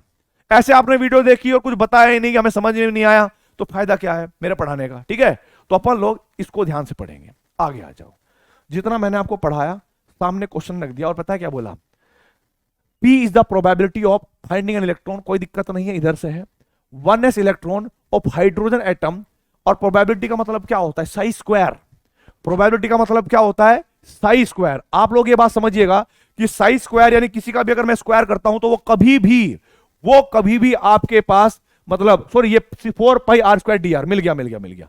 ये कह रहे थे ना, ये देखो 4 पाई स्क्वायर आर स्क्वायर कुछ ऐसा था ना, ये रुको मिल गया। तो देखो ये तो मिल गया मेरे शेरों, यहीं पे मिल गया 4 pi r square d r square d r. ठीक है, ये है बस, ये ऐसे आ सकता है इसके बीच में। क्लियर हो गई, एस स्क्वायर डीवी ऐसे आ सकता है, ये तो तुम बना ही लोगे। आगे देखो यहां पर इसने बोला कि प्रोबेबिलिटी ऑफ 1s इलेक्ट्रॉन के लिए आपके पास सही ग्राफ क्या होगा। देखो ये प्रोबेबिलिटी डेंसिटी का ग्राफ हो सकता है जो ऊपर से स्टार्ट होता था, तो ये तो नहीं हो सकता। ऐसा मैंने कोई ग्राफ बनाया ही नहीं, हाफ सर्कल, ये वैसा नहीं रखना। देखो ये भी फंक्शन का ग्राफ है, ऊपर से ऐसे ऐसे, ये साई स्क्वायर का ग्राफ है, प्रोबेबिलिटी डेंसिटी का ग्राफ है, प्रोबेबिलिटी का नहीं। प्रोबेबिलिटी के जितने भी ग्राफ है कहां से शुरू होंगे, ओरिजिन से शुरू होंगे, बोलो हाँ या ना। और फिर ये टच भी नहीं कर रहा, एक भी नोड नहीं है। आप देखोगे कि 1s के अंदर अगर आप रेडियल नोड कैलकुलेट करोगे भी ना, रेडियल नोड कैलकुलेट करोगे तो रेडियल नोड बराबर क्या होगा, n माइनस एल माइनस 1, यानी 1 माइनस 0 माइनस 1 बराबर 0। आईआईटी एडवांस 2016 का क्वेश्चन है, मुझे चैट बॉक्स में बताना है इसका आंसर क्या है। ठीक है, आगे बढ़ते हैं। ध्यान रखना है कि अगर ये वाले ग्राफ हम बनाते या ये वाले ग्राफ बनाते, ये प्रोबेबिलिटी डेंसिटी के होते, साई स्क्वायर के। पर जब हम बात करेंगे प्रोबेबिलिटी की, एग्जैक्टली प्रोबेबिलिटी वर्ड लिखा होगा तो साई स्क्वायर, ठीक है, डीवी इसका मतलब होता है, यानी क्या होगा इसका मतलब 4 pi square r square d r. ये डीवी की वैल्यू होती है इस तरह से। ठीक है, साई स्क्वायर ये, लेकिन ये क्वांटम मैकेनिक्स है, इसको छोड़ दो, इसको तुम्हें नहीं पढ़ना है। आगे बढ़ते हैं। आगे इसने बोला है कि भाई the graph between Sai square, इस बार देखो क्लियर साई स्क्वायर दिया है, मोड में दे रखा है, versus r radial distance is shown by this representation is, कि ये वाली जो रिप्रेजेंटेशन है किसकी है। देखो ग्राफ कहां से शुरू हुआ, ऊपर से शुरू हो रहा है, तो मतलब किसका हुआ, एस, नीचे नहीं आया, यानी स्क्वायर है। एक बार इस एक्सिस को टच कर रहा है तो नोड कितनी हो गई, 1, और 1 नोड कहां पर होगी, चेक कर लो। अगर ये ऊपर से शुरू हो रहा है तो पी तो नहीं हो सकता, और एक रेडियल नोड, अगर आप इसकी रेडियल नोड निकालोगे ना, इसकी n माइनस एल माइनस 1 से, तो यहां पर 1 आएगी, और इसकी रेडियल नोड निकालोगे तो 2 आएगी। मेरे शेरों आपको खुद पता लग जाएगा कि ये जो ग्राफ है ना वो बी का है और किसी का नहीं है, बी का है और किसी का नहीं है, यही आंसर आएगा। मेष 2019 ताजा क्वेश्चन आया था। अब श्रोडिंगर वेव इक्वेशन का क्वेश्चन जो मैंने बोला था कि क्वांटम मैकेनिक्स से आया 2004 में, the Schrodinger wave equation for hydrogen atom is side 2x orbital की इतनी दे रखी है, वेयर ए नोट को बोला गया है बहुत रेडियस, और if the radial node is 2s be at r naught, इसने बोला है कि अगर रेडियल नोड आर नोट पे पाई जाती है देन आर नोट और ए नोट का रिलेशन क्या होगा। कुछ नहीं बताया था, सिंपल क्या बताया था, नोड शब्द आ गया है, वेव फंक्शन आया है, तो ये जो भी इक्वेशन थी आपके पास साई, ठीक है भाई, साई 2s बराबर किसके बराबर थी, 1/4 √2 पाई, ठीक है, और यहां पर 1/a0 की पावर 3/2, 2 माइनस के r/a0, और यहां पर e की पावर माइनस के r बाय वेलोसिटी का नॉट। आप क्या करोगे, इसका स्क्वायर करोगे, यही तो बताया था मैंने आपको, मैंने ये तो कहा था कि भाई स्क्वायर कर देना। आप जैसे इसका स्क्वायर करोगे यहां पर कितना आएगा, 1/4 की जगह पर 16 इंटू में 2 पाई स्क्वायर 1/a0 की पावर 3 और 2 minus r by a naught इसका स्क्वायर ई की पावर माइनस के 2r बाय व्यू नोट, ऐसे कर देना। ये वैल्यू क्या कर दोगे, 0। ये तो मैंने जीरो करने के लिए बोली है आपको नोट बाय, ये वैल्यू 0 हो जाएगी। आप जैसे इसको 0 करोगे यहां पर 1/16 इंटू में 2 पाई का स्क्वायर 1/a0 की पावर 3 2 माइनस के r बाय a0 की पावर 2 e की पावर 2r बाय व्यू नोट। देखो सारी वैल्यू इधर 0 हो जाएगी, सारी वैल्यू इधर 0 हो जाएगी। एक रिलेशन आएगा a में और r में, अगर आप कंपेयर करोगे 2 माइनस के r बाय a0 का स्क्वायर बराबर 0। सॉल्व करना है, क्वेश्चन तुम्हारे हाथों से ही करवाऊंगा, रूल मैंने बता दिया, ठीक है, इसी को जरूरत भी नहीं थी। मुझे आर में और ए नोट में रिलेशन चाहिए और कमेंट बॉक्स में आंसर चाहिए, नहीं तो बेटा श्राप ऐसा दूंगा, आज तक जितनी केमिस्ट्री पढ़ाई है ना सारी फेल हो जाएगी, सारी खराब हो जाएगी। क्लियर हुई कोई बात या नहीं, बोलो। आपको सर बिल्कुल हो गई, कोई दिक्कत नहीं है यहां तक। अब हमें कोई दिक्कत नहीं है, आपने पढ़ा दिया, हमने मान लिया, अब कोई प्रॉब्लम नहीं है। अब मैं आपको आगे बताता हूं एक और बात, अब मैं आपको एक और बात बताना चाहता हूं मेरे शेरों, ध्यान से रखना। पूरा स्ट्रक्चर ऑफ एटम खत्म हो चुका है, तुम्हें पता नहीं है लेकिन पूरा स्ट्रक्चर ऑफ एटम खत्म हो चुका है। कितना भी बड़ा कॉन्सेप्ट हो, कितना भी इजी कॉन्सेप्ट हो, हर कॉन्सेप्ट का PYQ मैंने करवाया है, और वो भी ऐसे नहीं कि कोई छुड़वाया हो। हर कॉन्सेप्ट को फील करवाने के बाद अच्छे समझाया है। अब मैं आपको एक छोटा सा होमवर्क दूंगा जो आप लोग खुद करेंगे। ये होमवर्क अगर आप खुद करोगे तो मुझे लगेगा कि आप लोगों ने इस क्लास को सीरियस लिया और भाई मेरे को थोड़ा समझने की कोशिश करी, या मेरे साथ आप भी खड़े हो उस IIT की सफलता पर, या मतलब सफर पे। पहला होगा कि आप आइसोटॉप्स, हालांकि तुम्हें पता है आइसोटॉप्स क्या होते हैं, जिनका एटॉमिक नंबर सेम और एटॉमिक मास अलग। दूसरा आइसोबार, एटॉमिक नंबर अलग और एटॉमिक वेट सेम होता है, आइसोबार। फिर आइसोटोन, ठीक है, और 4 होगा आइसोडाइफर।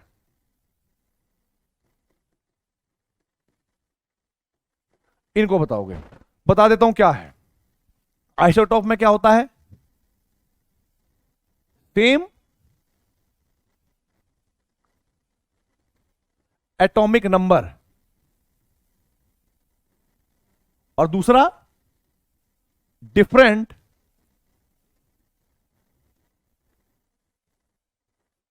Atomic mass.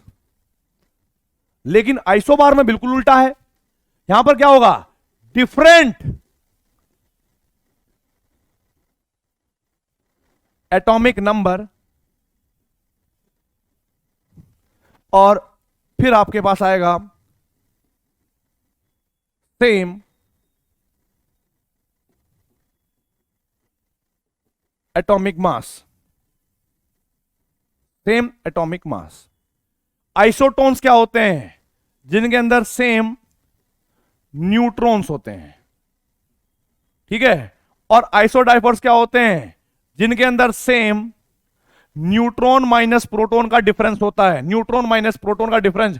शॉर्ट में मैंने आपको ये 4-5 डेफिनेशन बोल दी है, समझा दी है। आप लोग आइसोटोप्स, आइसोबार्स, आइसोटोन्स, आइसोडाइफर के मुझे 2-2 एग्जांपल टाइम के साथ अपने नाम के साथ कमेंट बॉक्स में छोड़ोगे, कसम है आपको, ठीक है। अगर थोड़ी भी रिस्पेक्ट करते हो स्ट्रक्चर ऑफ एटम की और अपने उस मतलब प्रतिज्ञा की जो तुम IIT के लिए करना चाहते हो, थोड़े भी सीरियस होना IIT के लिए, तो मुझे यह आंसर देना है, ठीक है। क्लियर हो गई बात, आगे बढ़ता हूं मैं।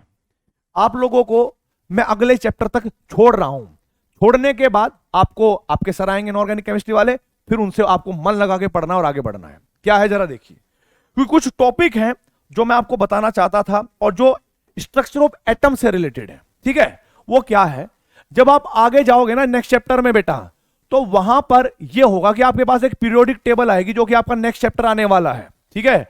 और उस चैप्टर में क्या होगा, 2 तरह की अरेंजमेंट होगी। एक अरेंजमेंट कौन सी होगी बेटा, आप कहोगे सर हॉरिजॉन्टल अरेंजमेंट, जिनको हम कहते हैं पीरियड, क्या कहते हैं हम लोग? पीरियड। और एक अरेंजमेंट होगी आपके पास वर्टिकल, जिसको हम क्या कहेंगे? ग्रुप कहेंगे, ग्रुप्स। ठीक है, अभी तक की हमारे पास जो पीरियोडिक टेबल है उसमें 7 पीरियड है और ग्रुप्स हमारे पास 18 है। अब पता है कैसा क्वेश्चन पूछा जाता है? क्वेश्चन ये पूछा जाता है कि इन फ्यूचर अगर मैं कोई 10वां पीरियड बनाने लगूं, 12वां पीरियड बनाने लगूं, 13वां पीरियड बनाने लगूं, तो उसके अंदर कितने इलेक्ट्रॉन्स, सॉरी उसके अंदर कितने एलिमेंट अरेंज हो सकते हैं लेफ्ट से राइट की तरफ। ठीक है, तो आप लोग क्या करेंगे, अगर कभी भी आपको ये क्वेश्चन पूछा जाए हाइपोथेटिकली, तो आपको ध्यान रखना है कि आपको सबसे पहले पीरियड नंबर लिखना है। और पीरियड नंबर 2 टाइप के होते हैं जो कि केजरीवाल ने सबको सिखाए हुए हैं। क्या है वो? या तो वो नंबर होंगे ओड, और या नंबर होंगे बेटा जी वो इवन, या तो होंगे नंबर ओड और या होंगे हमारे पास इवन। अब जरा देखो, अगर हमारे पास पीरियड नंबर ओड है और हम कैलकुलेट करना चाहते हैं, क्या हम कैलकुलेट करना चाहते हैं कि उस पीरियड में इतने एलिमेंट होंगे, तो मैं आपको तरीका बताता हूं बेटा जी। ओड के लिए नंबर ऑफ एलिमेंट बराबर होंगे ए इंटू में n+1 डिवाइड बाय 2 का होल स्क्वायर। एज क्या होगा वहां पर? Type of spin quantum number, type of spin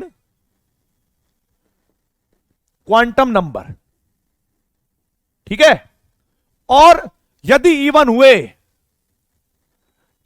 हुए तो नंबर ऑफ एलिमेंट का फॉर्मूला होगा बेटा जी ए इंटू में n+2 डिवाइड बाय 2 का होल स्क्वायर, और ए होगा क्या? Type of spin quantum number. अब मैं आपको एक बात बताना चाहता हूं कि जो ए है type of spin quantum number का मतलब क्या है? अगर हमारे पास रियल पीरियोडिक टेबल है, रियल पीरियोडिक टेबल का मतलब वो ऐसी पीरियोडिक टेबल बनाना चाहता है जो अभी तक पीरियोडिक टेबल में है, जो अभी तक है रियल में, उसी के हिसाब से बनाना चाहता है। तो उसके अंदर 2 टाइप की स्पिन क्वांटम नंबर होती है। क्या? +1/2 और -1/2।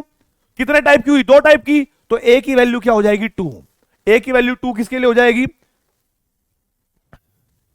इन रियल ए जो होगी उसकी वैल्यू होगी 2। और फिर आप फॉर्मूला निकालना, कौन कौन से पीरियड का निकालोगे भाई, चैट बॉक्स में जो भेजोगे। n=1 फर्स्ट पीरियड के लिए, n=2 के लिए, n=3 के लिए, n=4 के लिए, n=8 के लिए, n=5 सॉरी अब बड़े बड़े वैल्यू है 13 के लिए, l=19 के लिए, ऐसे इनके लिए निकालोगे। और n=50 पीरियड भी बनाना पड़ जाए तो उसके अंदर कितने एलिमेंट आ सकते हैं वो आप रियल पीरियडिक टेबल के अंदर बताओगे। एक टास्क में और बताना चाहूंगा आप लोगों को जो आता है, वो क्या है जरा देखो। कुछ क्वेश्चंस ऐसे होंगे जो आईआईटी जेईई मेंस और या आईआईटी एडवांस में पूछे जाएंगे। क्या होंगे वो मैं शायद लिखना भूल गया, लेकिन मैंने खुद देखे हैं बहुत सारी बुक में ऐसे होते हैं। क्या है? कोई क्वेश्चन आया और वो कह रहा है if there is 3 spin quantum number, 3 spin या type of spin, 3 type of spin in an orbital. उतने बस इतनी बात बोली कि 3 टाइप की स्पिन हो रही है। आप खुद ये नहीं समझ जाओगे कि एक ऑर्बिटल में 2 इलेक्ट्रॉन होते हैं जिनकी स्पिन +1/2 और -1/2 होती है, यानी दो टाइप की होती है। अगर वो 3 टाइप की स्पिन क्वांटम नंबर बोल दे तो उसका मतलब क्या हो जाएगा कि एक ऑर्बिटल में 3 इलेक्ट्रॉन रहेंगे, 3, और 3 अगर इलेक्ट्रॉन रहेंगे तो type of spin quantum number भी 3 रहेगी, राइट। तो अगर वो कहता है कि there is a 3 type of spin quantum number, या फिर इसकी जगह पर कहता है कि 3 electrons can be in 1 orbital, अगर वो ये बात कहता है तो इसका मतलब होगा कि जब आप पीरियोडिक टेबल बनाओगे, कोई भी हाइपोथेटिकल पीरियोडिक टेबल बनाओगे और उसके अंदर किसी भी पीरियड के अंदर आप एलिमेंट काउंट करना चाहते हो, तब आपके पास फॉर्मूला क्या होगा कि नंबर ऑफ एलिमेंट 3 इंटू में n+1 डिवाइड बाय 2 का होल स्क्वायर। ये किसके लिए होगा बेटा जी? ओड वालों के लिए। और number of element equals to 3 into में n+2 डिवाइड बाय 2 का होल स्क्वायर। ये किसके लिए होगा? इवन नंबर वालों के लिए। अगर 3 इलेक्ट्रॉन एक ऑर्बिटल में रहे या 3 टाइप की स्पिन क्वांटम नंबर होंगे तो फॉर्मूला ये हो गया, ए की वैल्यू 3 हो जाएगी और अगर वो रियल क्वांटम नंबर की बात, सॉरी रियल वाली पीरियोडिक टेबल की बात कर रहा है जो अभी तक है उसके हिसाब से, तब आप डालोगे बेटा जी क्या, नंबर ऑफ एलिमेंट का फॉर्मूला 2 इंटू में n+1 डिवाइड बाय 2 का होल स्क्वायर, ये लगेगा ओड वालों के लिए, और नंबर ऑफ एलिमेंट बराबर होगा 2 इंटू में n+2 का डिवाइड बाय 2 का होल स्क्वायर इवन नंबर वालों के लिए। ये ट्रिक कैसे आई कैसे नहीं आई ये बात का काम है, मैं ही पढ़ाता उसको, लेकिन आज ये चैप्टर खत्म होता हुआ, ठीक है, ये चैप्टर खत्म होता हुआ और रफ्तार बैच का अध्याय नंबर 1 आज समाप्त हुआ है। ठीक है, वापस आऊंगा अगले चैप्टर में स्टेट्स ऑफ मैटर में या गैसेस स्टेट में, और मैं आशा करता हूं कि आप लोगों के अंदर जो ये मैंने चिंगारी डाली है, तो मोटिवेशन और जो आपके अंदर है एक तरह से पावर आई है कि हम आईआईटी कर सकते हैं, जो कॉन्फिडेंस आया है उसको बिल्डअप करके रखिए, उसको सेम रखना। मैं वापस आऊंगा और आप लोगों से वापस पूछूंगा हर एक चीज, और उसी मोटिवेशन के साथ आज मैं आपको थैंक यू वेरी मच और बाय बोलना चाहता हूं। पहले अध्याय के लिए दोबारा मिलेंगे। ऑल द वेरी बेस्ट, जय हिंद।